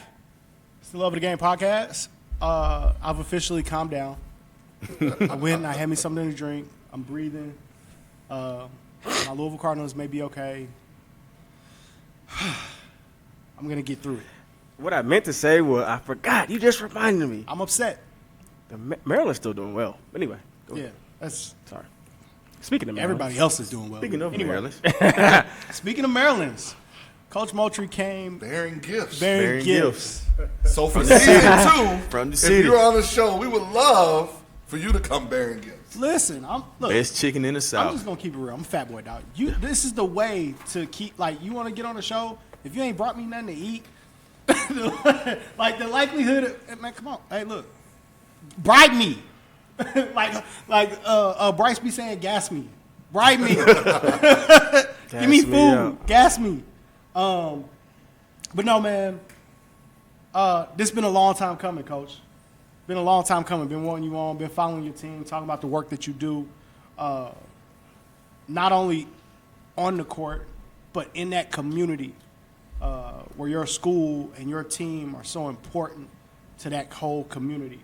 So it is an honor and a pleasure, our privilege, to bring you on to the show, Coach Greg Moultrie, my man. Thank you for having me. First things first, today is January 5th. You said happy Father's Day to the brothers of Kappa Alpha Psi Fraternity Incorporated. Yo, baby, yo. Hey, man, yo, hey, baby, hold on. yo. Are y'all going to do the secret handshake? What's going on here? No handshake. Come on, man. Shimmy. If you go to a PW, I keep asking you this. Is that a law? You can't do a secret handshake out in public? What you mean? What kind of question was that anyway? It's like parents coaching from the stands. You Right. just ignore it. Stay focused. And you outside noise. Right. The outside noise. I do feel like it's a secret society because y'all popping up at, like today, it was a whole bunch of people posting on Twitter like, he won too? Like, what? Exactly. Today is Wow, today. recruiting. Today is today. No recruiting. Today is today. Eat, sleep, breathe it. Second thing, early in the show, you was talking about it takes a lot to be a pro. And I wrote down, you said, the IMG team that was loaded. For sure. Where are they now? And then Dre also said you had to keep working kids. He sent the message out to kids. But more specifically, how are you working? A lot of kids, the most overword used in basketball is grinding. Yep. You know what I mean, and putting in work. But it's how are you working? What are you working on? Or if you're a great dribbler, if you're a point guard, are you going into the gym every day doing cone drills, dribbling? Are you trying to improve your vision? Are you trying to improve your shots? Are you trying to improve your defense? Also, it's how you working. I think a lot of times in our game right now is twisted. And then the last thing, still staying on that topic right there, is I'll share a little nugget right quick. It's called popcorn. Everybody in the world has ate popcorn. Have you had popcorn? Anybody has not had popcorn? I love popcorn. Love popcorn. So you looking at the king of food right here. Okay, so homemade popcorn, not the microwave stuff. Give me over the stove popcorn. Let's talk about popcorn, whether it's Jiffy Pop in the tin, whether it's microwave popcorn, whether it's old popcorn. No matter what, movie popcorn, no matter how many times you've eaten popcorn, some is pop fluff, some doesn't pop, and some are burnt, right? Yep. No matter how you eat popcorn. Yeah. But the popcorn, all the popcorn was cooked in the same place, under the same temperature, under the same heat. Everybody doesn't pop it at the same time. Mm-hmm. You might not pop in high school.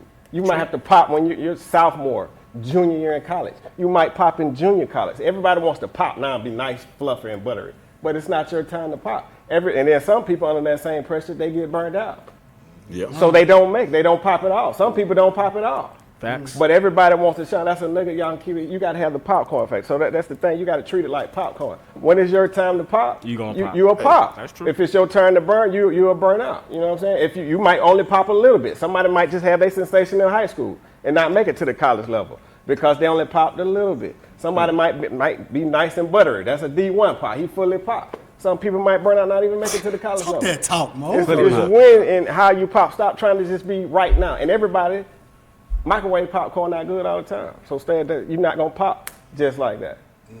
That's my nugget for the day on that. Keep that in mind. How you working though, man? A lot of guys out here just working, saying they working in the gym, and they not working smart. They not working to get better. Work on your instinct. What are you not good at? Your deficiency. What are you not good at? If let's just say, okay, right now, let's just say I'm the best shooter in the state. What else am I working on? I'm done. Hey man, Hold on, this hold gonna on. be good. That's Coach Little or Willie Boston.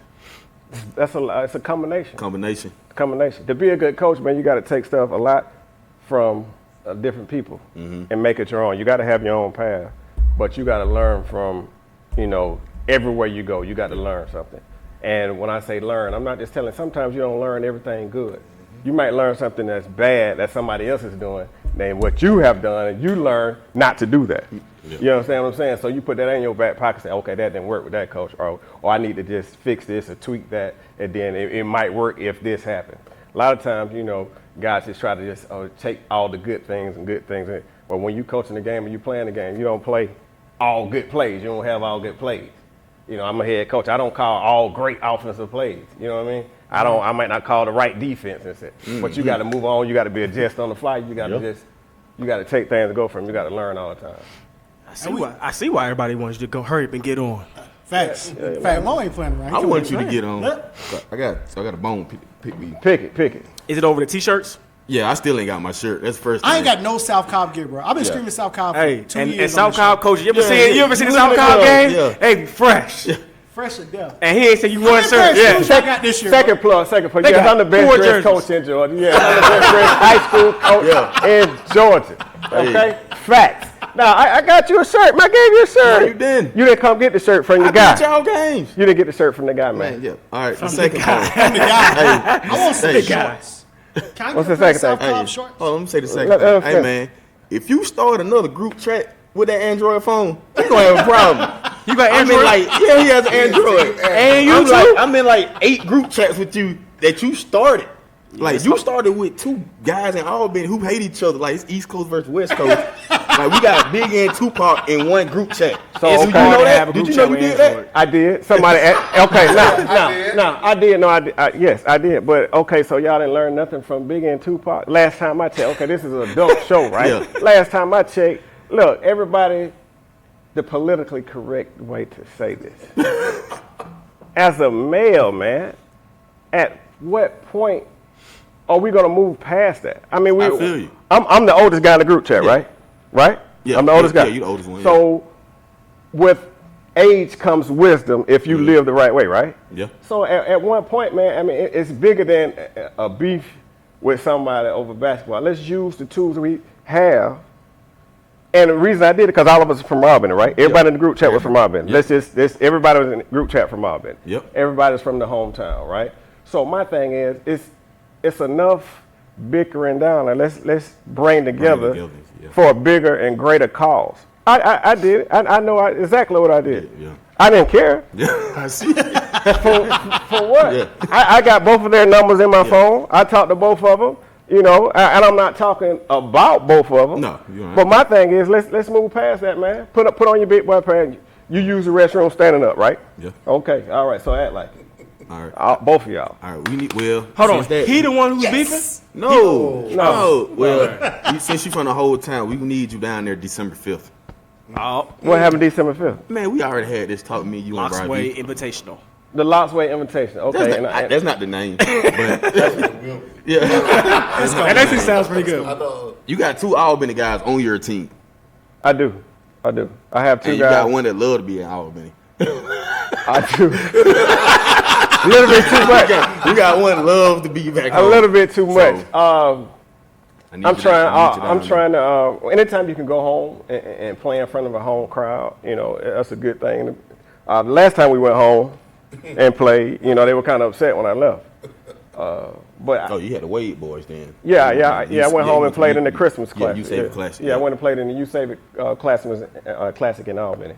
Was the last time I played in Albany, and we went undefeated. So people were kind of salty because the outcome. But I didn't go home to lose a game. Facts. 100%. I went home to win. It wasn't. Yes, I was going home, but it was a business trip. Exactly. So I went home to handle business. It wasn't personal. Never is with me. Let's talk about that, Coach. Let's talk about like for everybody who may be watching and listening, who may not understand your roots and where you come from. Let's kind of talk about that and tell us what it means to go back to take a team back to Albany to go play to. Albany band of basketball is a different brand of basketball. I grew up in, I went to high school in the 90s, early 90s, as you can see from the gray and the beard. But when we went, when I was in high school, we won a state championship 4 straight years at West Oak. I think in a 6-year span, I know in a 6-year span, we won, in an 8-year span, we won 6 out of 4 years. Yeah. 6, and West Oak was the first high school in the state to win back to back to back. They call them the Quad Squad. Before Miller Grove, West Over won 4 in a row. So when guys talk about basketball, they kind of discredit the Albany with basketball. Albany was a mecca. At one point it wasn't just West Over. You had Albany High and you had Doherty. Monroe had some kids. And Monroe was loaded too. But what I'm saying is, at one point, they moved the state championship games to Albany Civic Center because, you can call it the Albany Invitational. Because 4 high schools from Albany were going to play for the titles. They had to play each other. That happened twice. Right. West Play Albany. Right. And I heard you say earlier you had James Forrest coming up. Ask James Forrest about his trip to Albany, to that Civic Center. He played with Southside. Did it get rough? Yeah, he went back into Hamden. Sheesh. Well, that's just a fact. Yeah, that's just a fact. So that it's a mech. It's up and down in basketball, and I still have a good couple of players. What is it about Albany that breeds that though? Because I still see one thing that I notice about Albany guys, and there's a lot of y'all up here running basketball in Atlanta that I see that kind of grit game, like that toughness kind of game with Albany kids, Albany guys, but I also see that there's a family dynamic too. Like a lot of Albany dudes stick together, and that don't happen from a lot of cities. Right. A lot of cities move away and they don't want nothing to do with the hometown. And see that I think that goes back to, again, you said the Albany family dynamic. That goes back to that group chat. What I put in the group chat. Forget the beef, man. You can be with your brother. It's a family dynamic. Yeah. But growing up in Albany, you didn't have trainers. Your trainers were older guys. Josh Smith's uncle, Pete Smith. Pete Smith is his daddy, but Al Smith. Al Smith is one of the best basketball players coming out of Georgia that people never heard of. But you got to play him one-on-one. At Turner. At Turner Gym, at rec centers, at English Road Park, or the Marine Base. Guys, Cedar Grove Park, the Boys Club, Henderson Gym. You got OE Park. Yeah, that's what it was, Old English Road Park. You got guys like D'Antonio Wingfield that are just that came out of there. But killer. D'Antonio was killer. Was 6'9" with curry range. He was LeBron. With LeBron handles. He's LeBron. But what I'm saying is, you didn't train. You didn't go with a training with some cones out. You went to the park. And if you was the best guy at this park, then you went to the next gym. So if you were the good guy on this side of town, everybody knew you was dominating on the east side, well, you had to come prove yourself to the south side. And as a little guy growing up like myself, I wasn't that D'Antonio, but you got bumped at the park. So your job, hey man, you better rebound. Yeah. You got to guard this guy right here. If you want to play at English Road Park, you played on court 1. That was the good court. If you did, you can go play on any other courts, but the game were happening right there on that first court right there. Mm-hmm. And if you lost, you might not play no more that day. I got an important question about Albany Parks. Is it chain that's double rims? Yes, most definitely double rims. I got videos. Chain that's double rim, yes. It was going to mess your ball up, yes. That's real deal. Double rim. So you had to learn how to shoot. Yeah. But, I grew up, in that environment, man. So, and the guys, you always play with guys older than you. Mm-hmm. And they bumped you, they made you tough, they made you great. I remember playing with a guy, he said, man, you can only go right. You're not going to go right today. And every time I tried to crossover fake left, come back right, I ran right into him. Boom. Guys will foul you, bully you and foul you. And that's the foul, man, you don't call no ball. Oh, man. What? You better play. You got to play through it. So that toughness, that is just a lie. I think the game's changed now because, like I said, everybody has a trainer. Everybody's working on one-on-one thing. But let me finish this. Let's go to the training thing. Let's. Everybody, when you have a trainer, you're working with a trainer. It's you and your trainer, you and another guy. You getting reps. But then when you play the game, it's 4 other guys out there with you. Facts. So what are you working on? Now, I'm not knocking trainers. I'm knocking how you train. So now you're a step slow. I know a couple of players that work out one-on-one, got one-on-one guys. But it's out in the game, it's like, man, he's always a step slow. He's always a step behind somebody. You know why? Because he's not playing the game.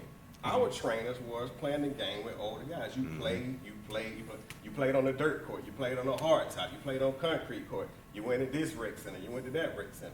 That's how we, and then I remember getting out of practice at Westover and going to like the YMCA. Yep. And Monroe High's team would get out of practice, and we would basically have a pickup game, Monroe versus Westover, in a YMCA gym, and everybody had just came from practice. So, but the city is small, so everybody knows each other. And you don't see each other, talk to each other, but that just made it, that much fun. Yeah, more competitive. More competitive. What is now, one thing I also know from hanging around some of y'all Albany guys, and the reason why I like it reminds me of home, the trash talk from y'all guys is a little different too. All right. How do you feel about, I feel like in today's game, we're almost trying to officiate that out of the game. What are your thoughts on growing up, and what was the trash talk like growing up? Do you feel like it's a good thing or a bad thing that they take it out of the game today? Trash talk has always been a part of the game. But I think now, social media, camera guys on the baseline, I think it's more antics now than trash talk. A lot of times when I played, when I was growing up, when guys trash talk, it was to get under your skin. You know what I'm saying? It was to take your head out of the game, make you not be a factor. Where you so upset with me that, you're not playing your best game. You know what I mean? Some guys trash talk to get them going, But I think today trash talking is because it's, again, you have the cameras on the baseline. It's more antics. I can get more views. I can get more hits. I get more, looks on social media, likes. If I'm trash talking, if I'm putting on the show versus putting on the show with my game speaking for itself. So I was a trash talker, but you would have never known I was talking trash. That's the kind of guy I was, because I didn't know I could know I was talking trash. The referee didn't know, only person know was the guy I was guarding, because my job was to get under his skin just to see if I can ball. You know what I mean? So it's at a level now where, like I say, it's about likes, man. Everything is for show right now. I think, we So in your locker room, when you know that you have a whole baseline full of cameras and media and et cetera, tweets, all that stuff coming, how do you keep your team grounded or keep your team locked in so that they're not playing for self versus trying to get those mixtapes or whatever, and keep them on track? How do you do that? It's hard. That's my constant battle now. Yeah. Especially with the the sophomore guy I have, Zocco. Zocco has brought more attention to the program than, let's say, a Trey Wade or Trevin when they were there. So a lot of cameras follow him, and that's the thing now. But you're not playing for Zocco. You're playing for South Cobb. That's across your jersey. So I hone in on, and in my locker room I always preach. If it's not South Cobb, we're not paying attention to it really. Right. We don't care about it. We're focused on South Cobb. You get your rankings and your stars. You go do that in the summer. Yeah. During the high school season, it's one goal, one team, and it's about South Cobb. I was wondering if we were going to touch on that, man. But that's great. So you're okay with the trash talk to a certain degree, though, but as long as it's more so for the team dynamic, or not for the show. Does the cameras necessarily does it bother you though, Coach? Like all the cameras, because I feel like it gets out of hand with the cameras at some point, but I'm still getting used to the camera, because I'm not a flashy type guy when it comes to I'm more of a grit guy. I'm more of a just a gritty. I tell you, I used to always want to be put in the ranks talking about great coaches. But guys used to tell me, like, as soon as I got to South Cobb, man, you guys play so hard. To me, that wasn't a compliment. South Cobb team plays so hard. I'm like, damn, you're supposed to play hard. You know what I mean? So what about this? And that was not well coached team. It was always you guys play hard. But then, okay, well, you know what? Let's do that. Let's embrace that. Let me, stop chasing validation from, anybody in the city. Because at the end of the day, now, I'm a country boy. I'm a South Georgia boy in Metro Atlanta. So I'm a rep, 912. It's changed to the 229 now. But I'm still, South Georgia, Albany guy. So, okay, well, playing hard, to me, everyone, that's the skill. You guys play hard. My thing is, when we're on the court, we're in the fight. So if me and you fight right now, Dre, after it's over, the next day you should know you've been in a fight with me, right? Right. So you shouldn't just, get up the next day and just go ahead about your business. Be good to go. Right. You should be good to go. You should, at some point, you should be like, So, okay, well, we're going to do that. So, okay, let's if that's what y'all say, okay, so let me embrace that high, and let's do that defense. I've always been a defensive guy. I met Huff in 08, 07, I think. We both were. Did Huff have his dreads? No, I met him post. Y'all seen that picture with Huff with his dreads? I saw that. Yeah. That must have been an AUC Morehouse thing or something. You going to West End to get him? That was Dutch time. Was you going to? You didn't have those in Morehouse? Hey, Huff over there looking like Walker Flocka. You gonna go into West End to get him? Yeah.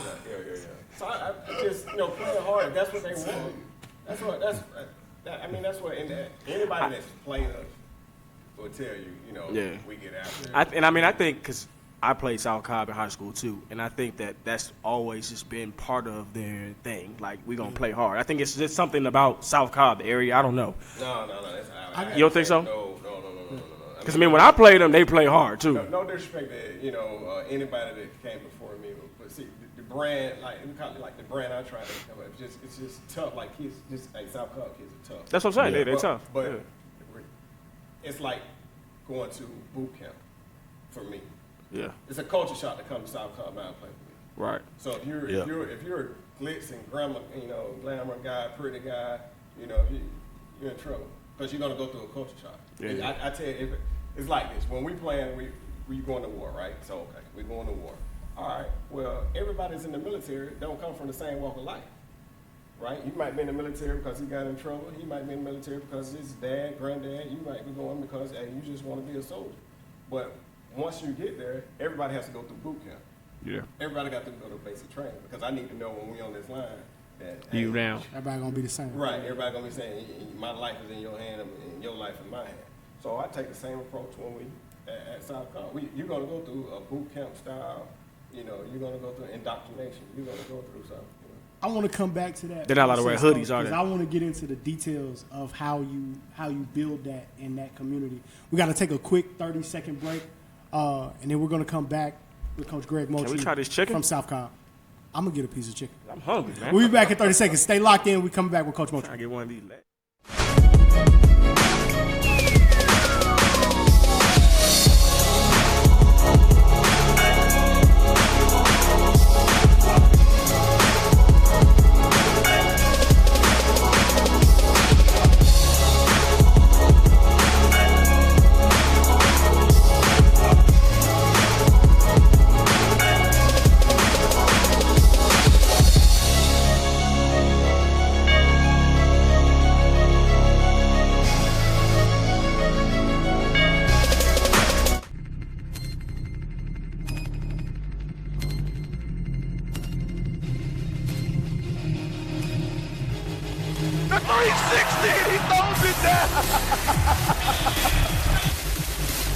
He'll come off the double screen to the left. Oh, and wide open underneath.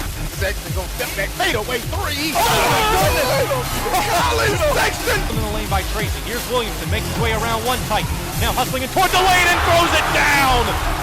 That's what the crowd had been waiting on. A fantastic dunk coming in by Williamson. Trent, off balance jumper. Nailed it. Pierre to Gary Trent Jr. Oh my goodness. That's how you end the game, folks.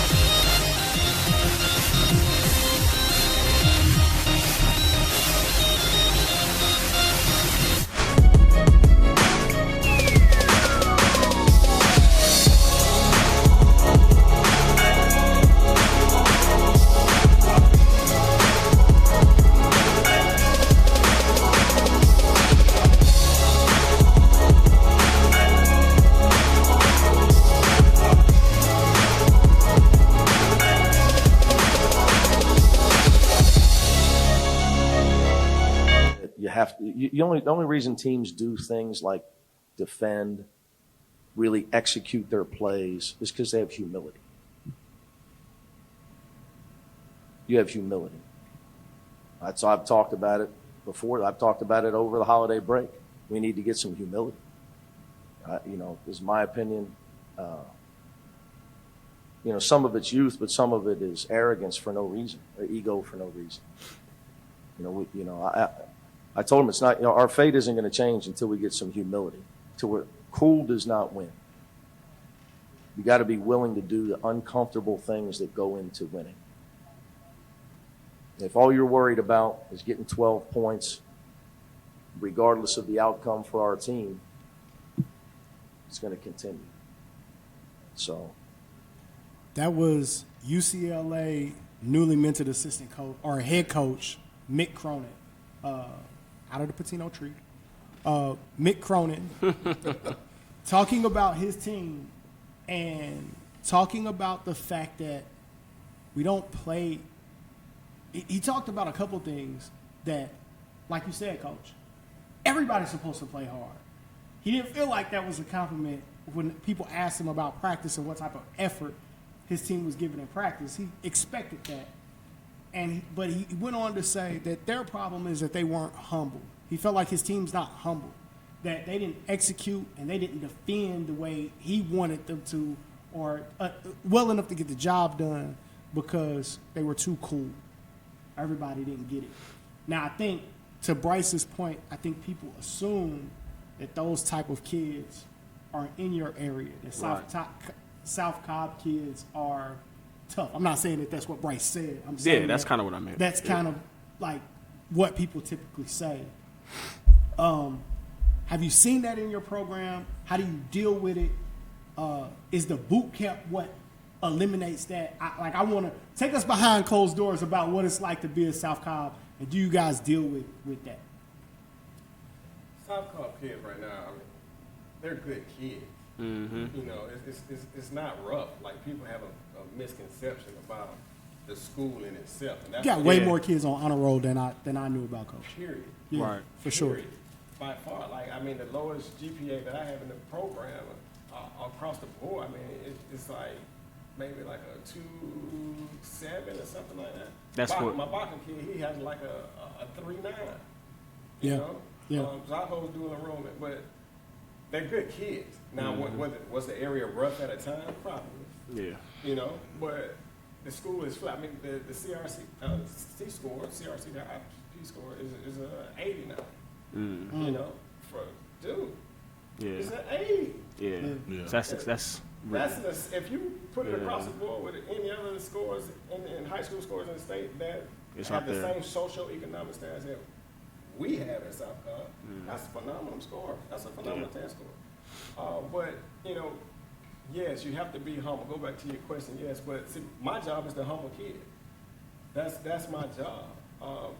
I agree with everything he said about basketball and about the way they play. I didn't see the game. My question would have been, in the game, did he sit the kid down that wasn't playing defense like he thought they should play? Yeah. Or did he leave him on the floor? Because if you left him on the floor, you enabled that behavior. Yeah. Now, me personally, I've talked to some high school coaches before, some legendary high school coaches. I talked to a lot of coaches. And at one point, I purposely lost games to prove a message to kids. I've lost games because I am a high school teacher that coaches. You understand what I'm saying? So I don't get paid on wins and losses. Do I want to win? Yes. But you have to play the right way. If you're not going to play the right way, okay, well, I'll pull you. Put somebody in less talent than you that's going to do what I say. And if we win or lose, or if we lose, oh well. But he's playing the way that I need to play. That establishes your culture. In the boot camp mentality, everybody just goes through it. You have to develop. You have to get them to buy into that culture first. Oh, we work culture. There's no job bigger than me type culture. Everybody's ranting and raving about the new locker room, how I renovated the locker room. Everybody sees the pictures, but what they don't see is we rotate in the program 2 kids a week that cleans up the locker room. Not a custodian. Kids in the program. Might be 2 ninth graders this week. Might be 2 JV players the next week. Might be 2 varsity players the following week. You know what I'm saying? But we're going to take care of our facility. We're not going to depend on somebody else to come clean up after us. So that's where, your humbleness and your humility comes in at, where, and it also gets the kids ownership. Now, I have a rule.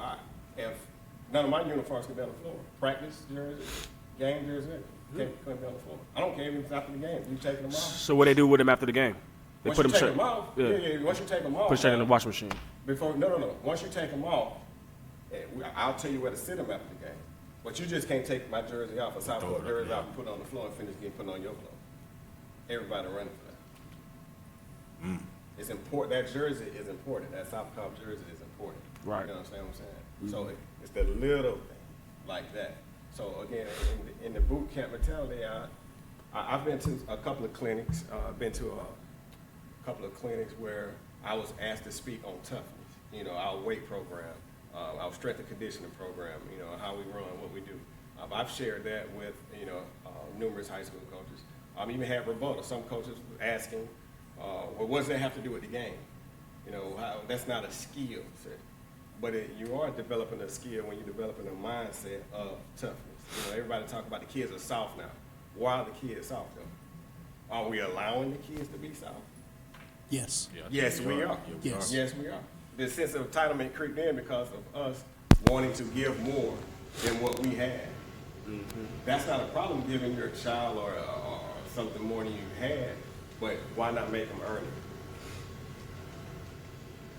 I think, and I oftentimes protect AAU coaches on our show because I know how much we go through and deal with, right? We talk about guys that work a regular day job and then coach AAU, oftentimes paying to do it, not getting paid to do it. But I feel like that's where we have to take some ownership because you see a lot of daddy balling at AAU. Correct. And I don't believe in it. I don't deal with it. And I think we have to take some ownership there because I agree. It's only so much that you can give a kid before it ruins the kid. And if I know so many people who believe that, oh, you got to put the ball in my son's hand and you got to do this and you got to do that and you got to do this. And yeah, but like you said, if you don't have to earn anything, like there's no penalty for your mistakes ever, I don't think that's good for a kid either. And I can't speak to accountability in high school basketball for that because I'm not a high school coach. But I can say AAU has to take some accountability for that. But how much of that do you see in a high school game, and how do you deal with it when it comes to enabling certain or that sense of entitlement from kids? I don't think it's just superstars either, Mo, by the way, but I'll let you answer that. That it's some kids that really can't play that are entitled. Right. So we're speaking in a period of entitlement in basketball? In basketball, yeah.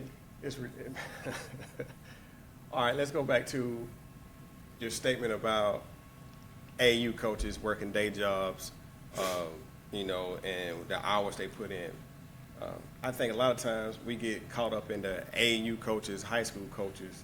High school coaches work 8 hours a day too, and there's a lot of high school guys out that does or do the exact same thing an AAU guy does. And I think the AAU guy doesn't respect what the high school coach does, and a lot of high school coaches don't respect what the AAU coach does. At the end of the day, like I was talking to Medlock about, it's about the betterment of the kids, right? So where you are in your basketball world right now, in your basketball universe, what are you getting? Are you getting something out of the kids, or are you doing something for the kids? Are you benefiting from being an AAU coach? Are you benefiting from being a trainer? Are you giving beneficiary things to that kid? You understand what I'm saying? So it's like being a teacher. A lot of teachers will, I do that. No. Are you getting something? Like, I'm an AP teacher. I'm a magnet teacher. You're a core teacher, common core. No. We're all teachers.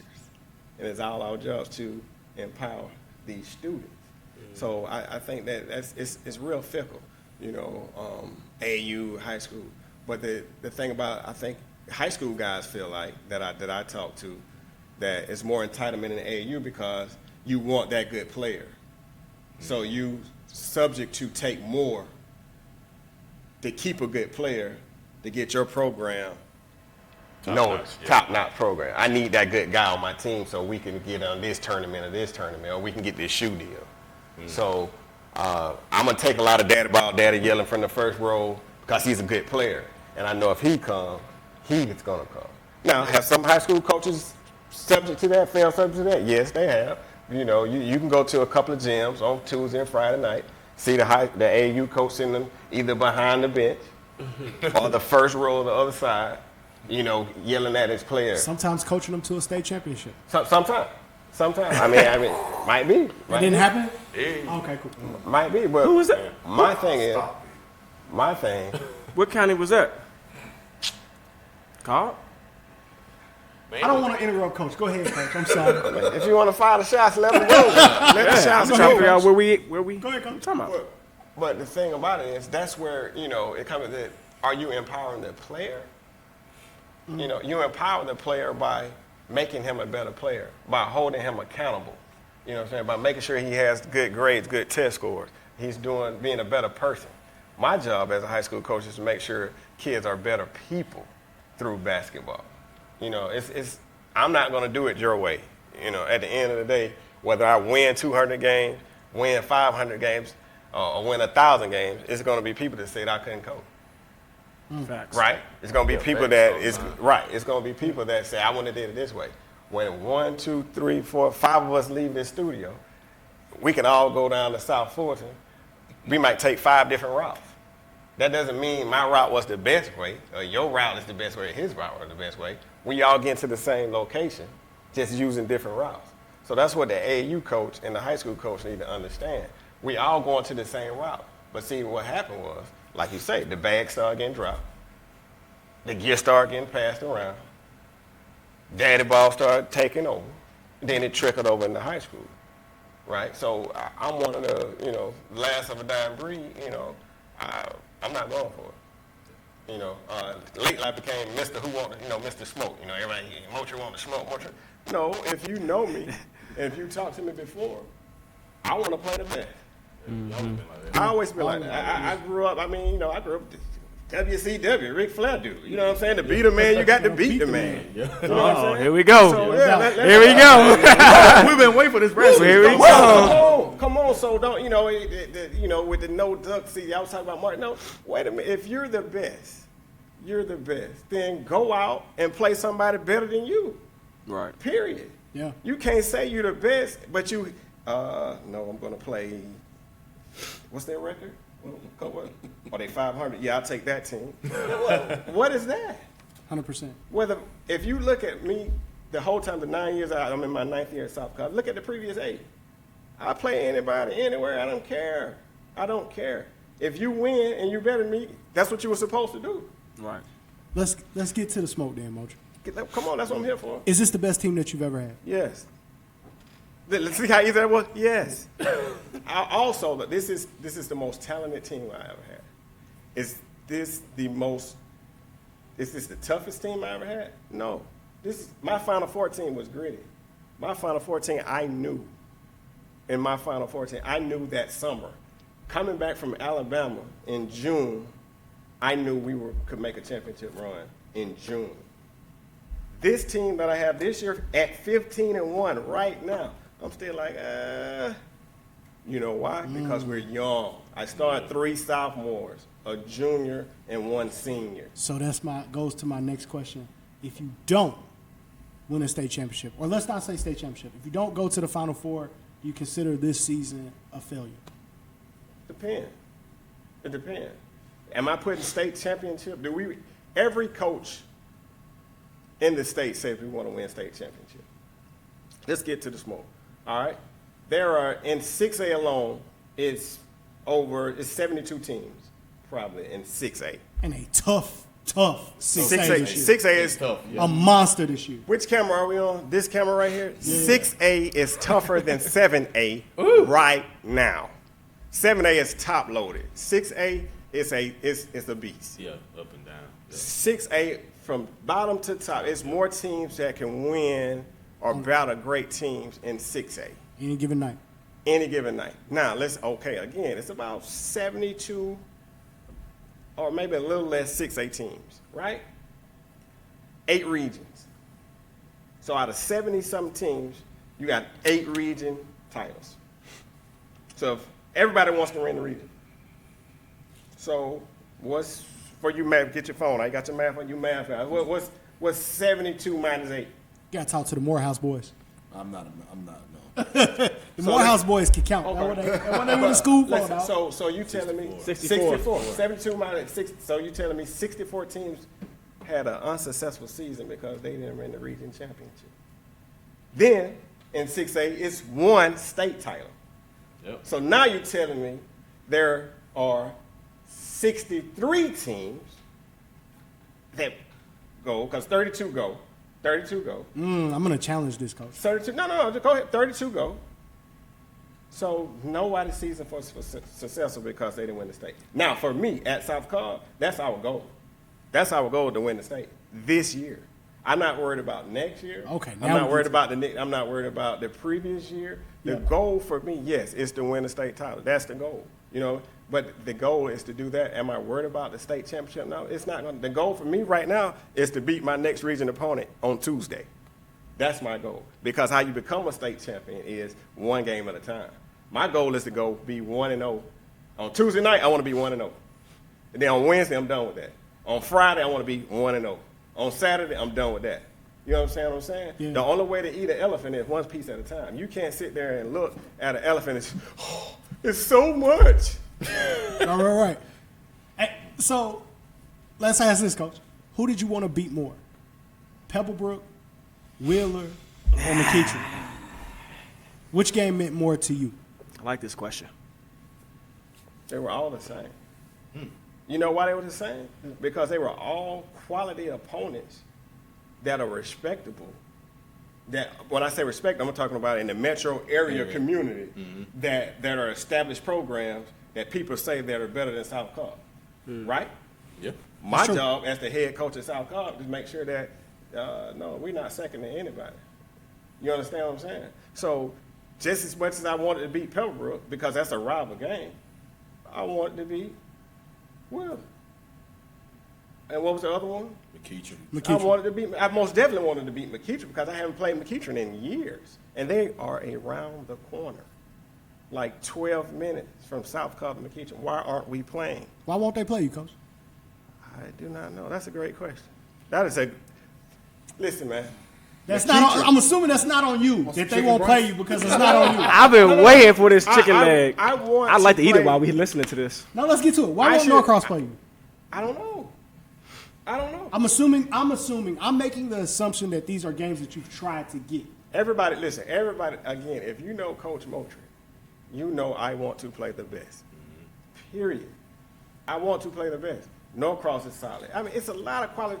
Matter of fact, if I pull out my phone right now, I call Coach Hartrell at Tucker. I've been trying to play Tucker since he beat me in a double overtime game where the lights got cut out at Tucker. You can go to YouTube right now, after the show, Google Tucker versus South Cobb. I got beat at the buzzer in double overtime at Tucker. I've been trying to play Tucker ever since. Because, again, I want to play top-notch quality. So if you're the best in the metro area, I want to play. How can I say that we've arrived at the program if we're not playing other top-tier programs? Yeah. I agree. That's true. No, that's true. So that's big facts. Who, when you look across that gym and you know that you got this other guy standing over there, what coach is it that keeps you awake at night that, like, man, I hate having the thought of having to play against this guy or coach against this guy? Which guy makes you work the hardest? Whether you played him already or not, what guy are you looking at like, yo, this dude is no joke. Like, his team is going to be ready to play. Who gets you nervous? Nobody, man. Nobody. Man, we built different, man. We all did it. Mondre Allen. Hey, I'm here to ask the question. No. I'm here to ask the question. No. The one guy that keeps me awake at night that I want to know how that I can put is me. I want to be a better coach. I want to be the aggressor. I want to be the guy. And I know for a fact, I'm keeping a couple of guys that up at night trying to figure out how to beat Southside. I know for a fact. And I enjoy every minute of it. My job is to make sure he stays up a little later. That's my job. I'm not. I'm the hunter. You know. So my thing about it is, and that's to be a head coach. Now you gotta have a little ego. You gotta have a little aggression. You gotta have a little butthole in you. But you gotta be smart enough to know, you're in competition with yourself. You gotta get better. You have to get better at your craft each day. Respect every coach that I come across on the sideline. I'm going to respect you as an opponent, but I will not fear you at all. I love it. Well, I love it. There you have it. Yeah. I can't ask no more tougher questions than that. No, I respect all of it. I respect everybody that I come across. Now, some do I want to beat more than others? Yeah, sure. Who you want to beat the most? Probably already did. You already beat one because I've been to those games for years. Hey, I'm waiting on the Pebblebrook because that Pebblebrook game is a different game, and you and George go at it, and I know that community. Do you that's still different. play Douglas County? No, I don't. We not. No. Okay. Speaking of Douglas County, those 2 years. Again, this is my 9th year at South Cobb. Out of the previous 8, we made the state 5 years. The 1 year I lost to McEachern at the buzzer by 2. And the next 2 years, I was in the ACC. Oh, yeah.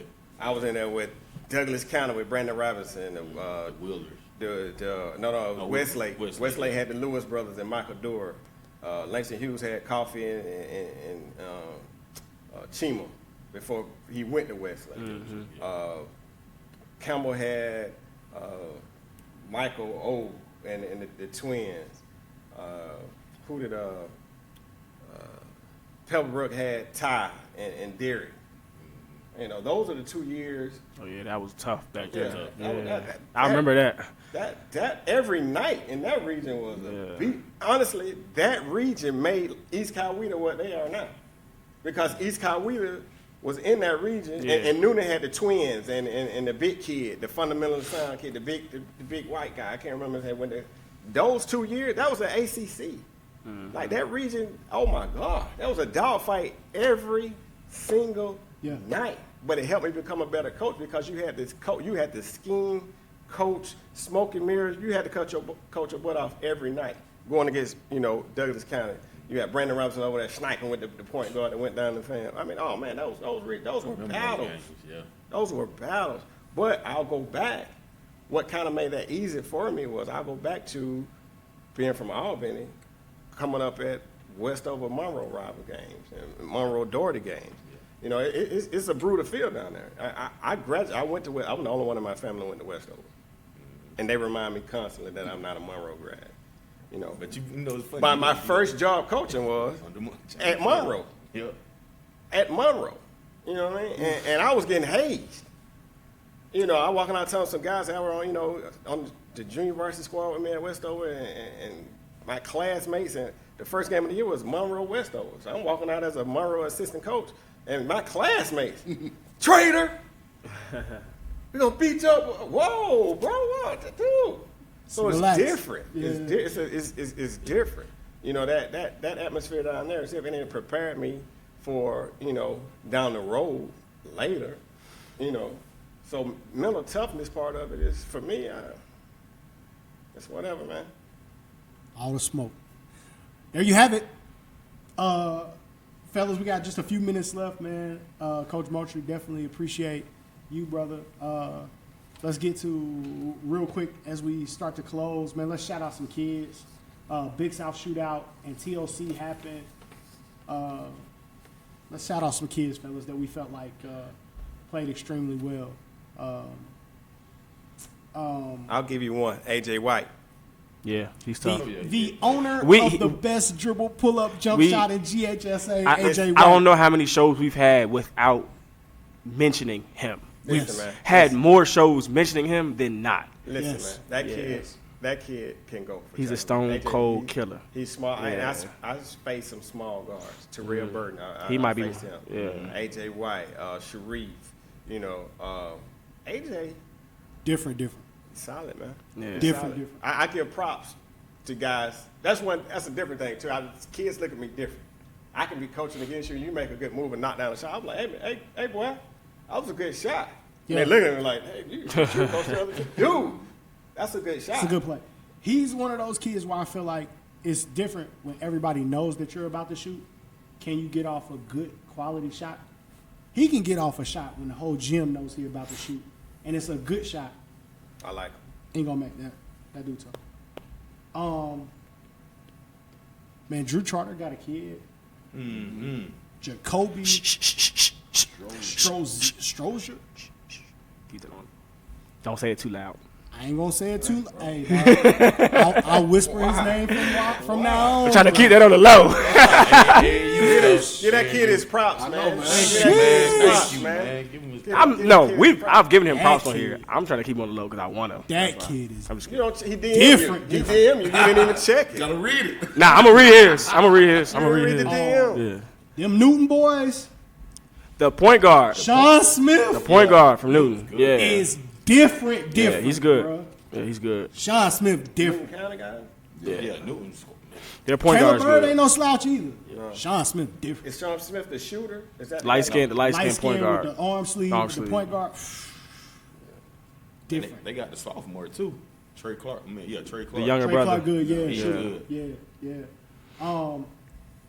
Xavier Valley from North Clayton. 6'8". How's he been doing this year? Playing well. Shoot the ball. I've been trying to see him. Ooh. Yeah, he looked pretty good at Big South. Should have a lot of offers, man. I watched them play. Got to play on the right team. Yeah. Got to play in the right situation. Huh? They played Meadow Creek after us. The other kid for that team got an offer. The Lattimore kid? Yeah, from Limestone. Yeah. Good kid. Got Antonio Hutton from Woodville Tompkins. Yeah. A sophomore. He went for 20. He was pretty good. And Americans is just. The kid Bullies. The kid from Carrollton's pretty good. He's the one that's going to UNC Wilmington. Forget about Martell. I think it's what's last name? Martellus Lockett. He's tough. Not him. That you're talking about. He's talking about Terrence Edwards. Yeah. I'm talking about on the same team. Martellus Lockett. Yeah. That the left-handed kid. Right? Yeah, from Carrollton. That's a left-handed kid. Dreads. He's tall. They had a couple kids. He's a guard. Like he's good. They had a couple kids who were deceptively better than what I thought they were going to be. That kid from Lithia Springs got some boogie in him too. Anthony Hardy. Hardy's old news, that kid got some boogie. Okay, that kid at Lithia Springs is solid. So very solid. Why isn't he getting more pub? The kid at Lithia Springs. I have no idea. Who did he play with in Let's be honest, Mo. Me and you know Lithia Springs. A lot know Lithia Springs. Like us five. Who did he play in this? Outside of us five, who else know about Lithia Springs? I don't know where he playing. I think a lot of people know about him, but I think I don't. I'm not. No, I've never seen him before. No. His name has come across numerous times. That kid didn't even get a mention for the top 100. I mean, that kid can go, man. Well, Lithia Springs that's a topic for. Can go. No, he's good, but I mean, I think it depends on who he plays. When it's summertime too, I think all that. I mean, I don't know. Man, that's something else I'm talking about. Yeah, that's another topic there. Yep. Okay. He can go. North Gwinnett is really, really good. They just beat somebody last night, right? Really, really good. Lanier. About 30. Yeah, you sent me that. They got that, which is tough. That's a tough one. We'll dunk on your head, and they got some shooters. That J.R. Martin kid. Yeah, he's good. Hey, dog, you better close out hard. You better run that dude off the line. He's a quarterback too. Better run that kid off the line. How did Parkview do? I didn't get to watch him. Won and lost one. That's good. That's. Hey, Nick Edwards. They got another guard over there. I can't remember his name. But he can play too. They got some talent. I got a shout out to Mountain View, man. Mountain View got a 6'9" shooter. Where that kid name is? Oh yeah, Frex. Yep. Frex. Fricks. He's a junior. 6'8", 6'9". He had shoot that thing. He had Goose coming to watch him that second day. I can tell you that. Yeah, he's one of them kids that if it leave his hands, automatic. He going in. Like, I just enjoy watching Mountain View play.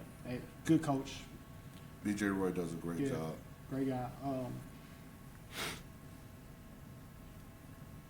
I'm trying to go through and make sure I'm not forgetting nobody. Shiloh. Yeah. Shiloh just got their first loss. is tough. To Grayson. Tough. Yeah, to tough, Grayson, yeah. bro. So when you watch Shiloh, what are you thinking when you're watching Shiloh play? I felt like Better get back in transition. I felt like when I seen him play in against East Coweta, that I felt like they didn't take a bad shot all night. They played hard, but they were so unselfish. That's what I was about to say. It don't matter who scores a basketball. Yeah, like I couldn't. It's a lot of teams I can watch and I can tell who the guy is because I can tell he gonna take a couple shots that most kids don't take or shouldn't take. Or you think it's a bad shot. I don't feel like they took a bad shot all night. Man, to beat Shiloh, you got to beat them on every single possession. If it's 60 possessions or 70 possessions or whatever it is in that game, you're going to have to beat them on the majority of those possessions to beat them in the game. And I appreciated that watching it. Like, Kim Rivers, like, to me, would be in the running for Coach of the Year, to me, what he's doing. Always done a great job, man. I think he Done an gets amazing slept job. on about the kind of job he's done. Amazing job. They're one of the best teams I watch. Y'all beat the other best team that I watched in TLC. Who? I love what Larry Thompson doing at Willard. I like the point guard. I love this team way better than I like last year's team. This is what for Larry? Year 2? No. Nah. No, this is year 4. 4. Is it year 4 already? Yeah. Is it year 4 for Larry? Because remember I think his first year he had EJ and I don't remember. Actually, That's it might be right. year 3. It might be It's year year 3. It's year 3. he had EJ and he had and this Jordan Roscoe Usher year. and Yeah. Tucker. And them. Yeah. No, that was the first him. year. That wasn't him. No. Oh, He really? wasn't there yet. Doug. He wasn't there yet. He wasn't there. Okay. It was Oh. Doug's last year. Where's He the- had the EJ McDonald's All-American year. He had EJ. Yeah, he had the Okay. EJ Yeah, McDonald's I know what I'm saying. All-American I ain't year. losing my mind. Then he had Roscoe and Gaddy and those boys. Yeah. And now he's got this team. Larry's one of those guys that kind of prepare. Some high school guys just coach, and some high school guys like prepare like college guys. Larry's one of those guys. Another South Georgia guy too. Mitchell Baker. South Georgia, a real true. Y'all gotta stop saying Savannah is South Georgia, man. Savannah is coastal Georgia. Man. They We gotta might stop need to go saying down Macon. there. We might need to do a show down there, man. Because y'all just talking. I have no bring idea. a map to show y'all what South Georgia is. I don't even know. Savannah is not South Georgia. Macon is not South Georgia. Macon is Middle Georgia. That's not South. But Larry call Macon South You could go past. Oh, I get There's that more all the Georgia time. past Macon. It's not. See, listen, this guy's Yeah. more Georgia past Macon. I didn't even want to go to Macon. Shit. Macon is Middle Georgia, man. Tariq Maybon in the comments, Collins Hill is beating both Mountain View and North Gwinnett. Give Joe Dick some love. We always Oh shout yeah, out Joe yeah, Dix yeah, on yeah, this yeah, show. yeah, yeah, We yeah. shout him out all the time on the show. He's done a phenomenal He's a job. legend in the game. 100%. Yeah. Those were the teams I specifically want. Watched a lot of good basketball. I watched Mays High School. I watched Northgate High School play. They got a shooter down there in Northgate High School.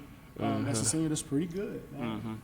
Not a lot going around him down there in Northgate High School. I'm going to find your name, young man. I'm going to call it out. But Northgate High School has Northgate's in our that's in 2020 6A shooter. He's region. about 6'3", 6'4", wears number 1. So if you're looking on Max Preps, he wears number 1.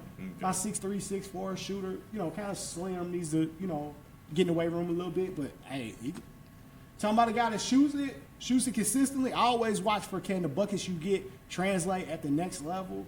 And the shots that he makes go to the next level. Like you talking about mid-range contested jump shots, them going in, pull-up jump shots in transition, 3-ball, them going in. Best mid-range shooter in the state right now. Oh, Jamal Class. Class. Jamal Class. Yeah. No Double doubt. rope. No doubt. No? Andre who? I'm not going to argue with Kleiss. I'm just AJ White, man. That pull-up is crazy. Yeah. Lattimore for North. AJ can score from every level. Yeah, AJ can score from everywhere. Lattimore was good. Yeah. This kid at Northgate is not a bad pull-up jump shot, man. Even mid-range, like best shooter. He just ain't nothing. Best shooter in the state. It's between Zacho and Matt Davis to me. Matt Davis still knocked down. We don't see him at TSF, and I don't think he should have necessarily went. Kid to go to TSF. He's a TSF kid. He left Northview. He about what, 6? So it's between those two. So by default, it's Zacho. He's 6'9". He's 6'8". 6'8". It's because skills factor is not Georgia High School. It's not Georgia High School. So we're going with my guy Zacho. Yeah. Hey, man, Fair Zacho enough. hit a 3. I don't even know against Morgan County. I felt like Zacho wasn't even standing in the gym. He hit a 3 against Morgan County that was so deep. I almost fell out my chair, man. Like, off of a crossover. Like, cross, step 1, 2. But him and Matt Davis are the best 2 kids in the state that I've seen shoot the basketball. Like, Best defensive team seen in the state. Best one I've seen is South Cobb. Thank you, sir. Newton County ain't no joke. Yeah, man. Newton County. Newton County ain't no Newton joke. County was tough. I got to give them their respect. Newton County Guess is what's no crazy joke. about that? That was the original schedule for me and the Big South Shootout. Wow. Oh, man, we got to. Wow. Okay. And Newton County, they couldn't come, right? Well, they had a scheduled conflict. They couldn't come that day. I thought we were playing Newton County. Yeah, they couldn't come today. South College. I told you I wanted. I What? I watched them. talking about that I when I watched them learned too. on and off. Like I was in and out. They're good. I think they're, and I might regret this later. I think they're tougher. They're tough, but as far as like defensive scheme and execution, I don't think they were tougher than South Cobb. Because I saw moments in spurts where East Coweta was like, "Oh, I can score when I want to." I just ain't. I felt like East Coweta was playing when they wanted to. We're going to have time to argue that, but we got to get up out of here, man. We are almost over our time. So let's quickly. Locke, you got 60 seconds. Huff, you're going to have 60 seconds. We're going South got something to say and things I learned. Hey, man, we got to get it off. We got to get it off. Hey, man, what y'all want me to do? I got 2 things. I got to send my prayers up to Keyshawn Hayes. He broke his ankle last night at the Westover versus Morrow's game. So let's shout out to the Hayes family, man. My prayers goes up to them in the Westover program. He was a big part of their team. And also, man, I want to shout out. There's 3 South Georgia teams that are undefeated. Terra County with John Davis, Americans with Coach Johnny G. Wright, and also Wilcox County is also undefeated. And this is not a South Georgia team, but I'm gonna have to say them because one of their top players is a freshman U kid. Hart County is also undefeated. They are undefeated. Yeah. So I want to just give those guys a shout out and know that we're checking those teams out. 3 solid South Georgia programs. Yeah, 3 solid South Georgia programs. 3 solid. America's Goon City, boy. Goon City. Oh, hey, they get out. They ain't have confidence in them. That's a new coach. Goon He City. was just assistant coach last year. Let's go, Huff. I'm going long to 6, so you just gonna have to get mad. First out, it ain't me. We giving condolences and our prayers to the Coach Strickland's family at Fayette County High School, the girls coach who passed away here recently. So we just want to, from the Love of the Game podcast, we want to say our condolences. You did a lot for that community down there, not just basketball-wise, but the whole community. So Coach Strickland's family, condolences from us. What I learned over our break from the last time we were here, y'all better put some respect on William Weatherspoon's team in Walnut Grove. 15-1. Yeah. They just beat Buford the other night. They beat North Gwinnett. Their only losses to North Gwinnett. Put some respect on their name. They were in the Big South Shootout. Recruit Ryan Landers. Yes, that's something I learned. We kind of talked about North Gwinnett.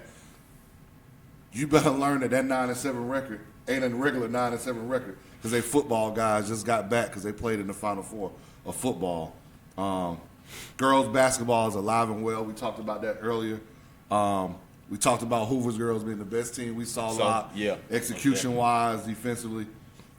Here's a statement I was going to make. Stop worrying about if you can play college basketball and master high school basketball.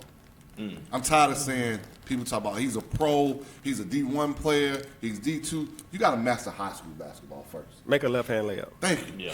Make a layup, period. Finish at the rim.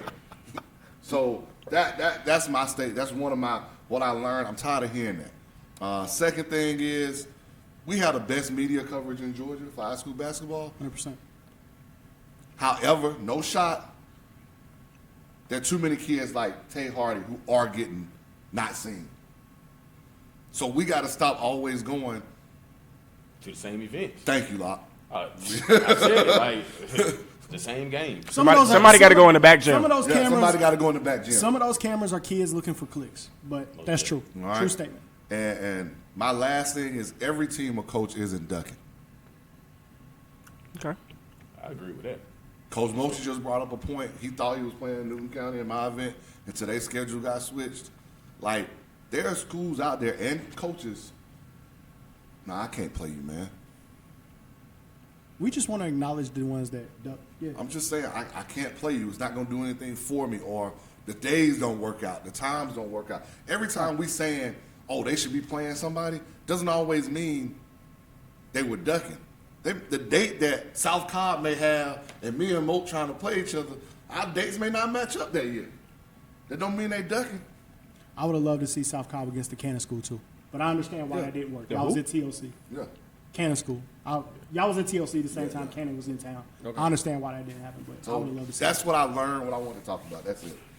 I might have went over a little bit, but I think I'm good. We all good. That's our show. Hey, wait. Try the chicken. I've been talking about the chicken. Yes. Give me a leg. I don't have no hand sanitizer in here. Hey, man, eat that chicken, bro. Everybody come try the Maryland. We're going to eat Maryland's on the way out. I'll grab a piece for Locke. I appreciate the South Georgia hospitality. I appreciate the love. That skin look good. I'll let boy. you know if it's better than Indy's chicken. get It's one of them probably legs. not. Come on, bro. You too big to be eating a little leg, man. You need to get that. Don't even need no hot sauce, do you? Fat boy needed 10 piece. Yes. Is it good? Man. Season 2, January 26th. Season 2. Stay with us. We'll be back with East Scout with the coach, Royal, Maxwell. We'll have the kids, Youngblood and Stroud on the show. It's going to be great. We're going to celebrate those guys signing to KSU. Love you guys. Thank you for listening. Love the Game Podcast, man. We out. We out. Hey, this is all right, Locke. I know.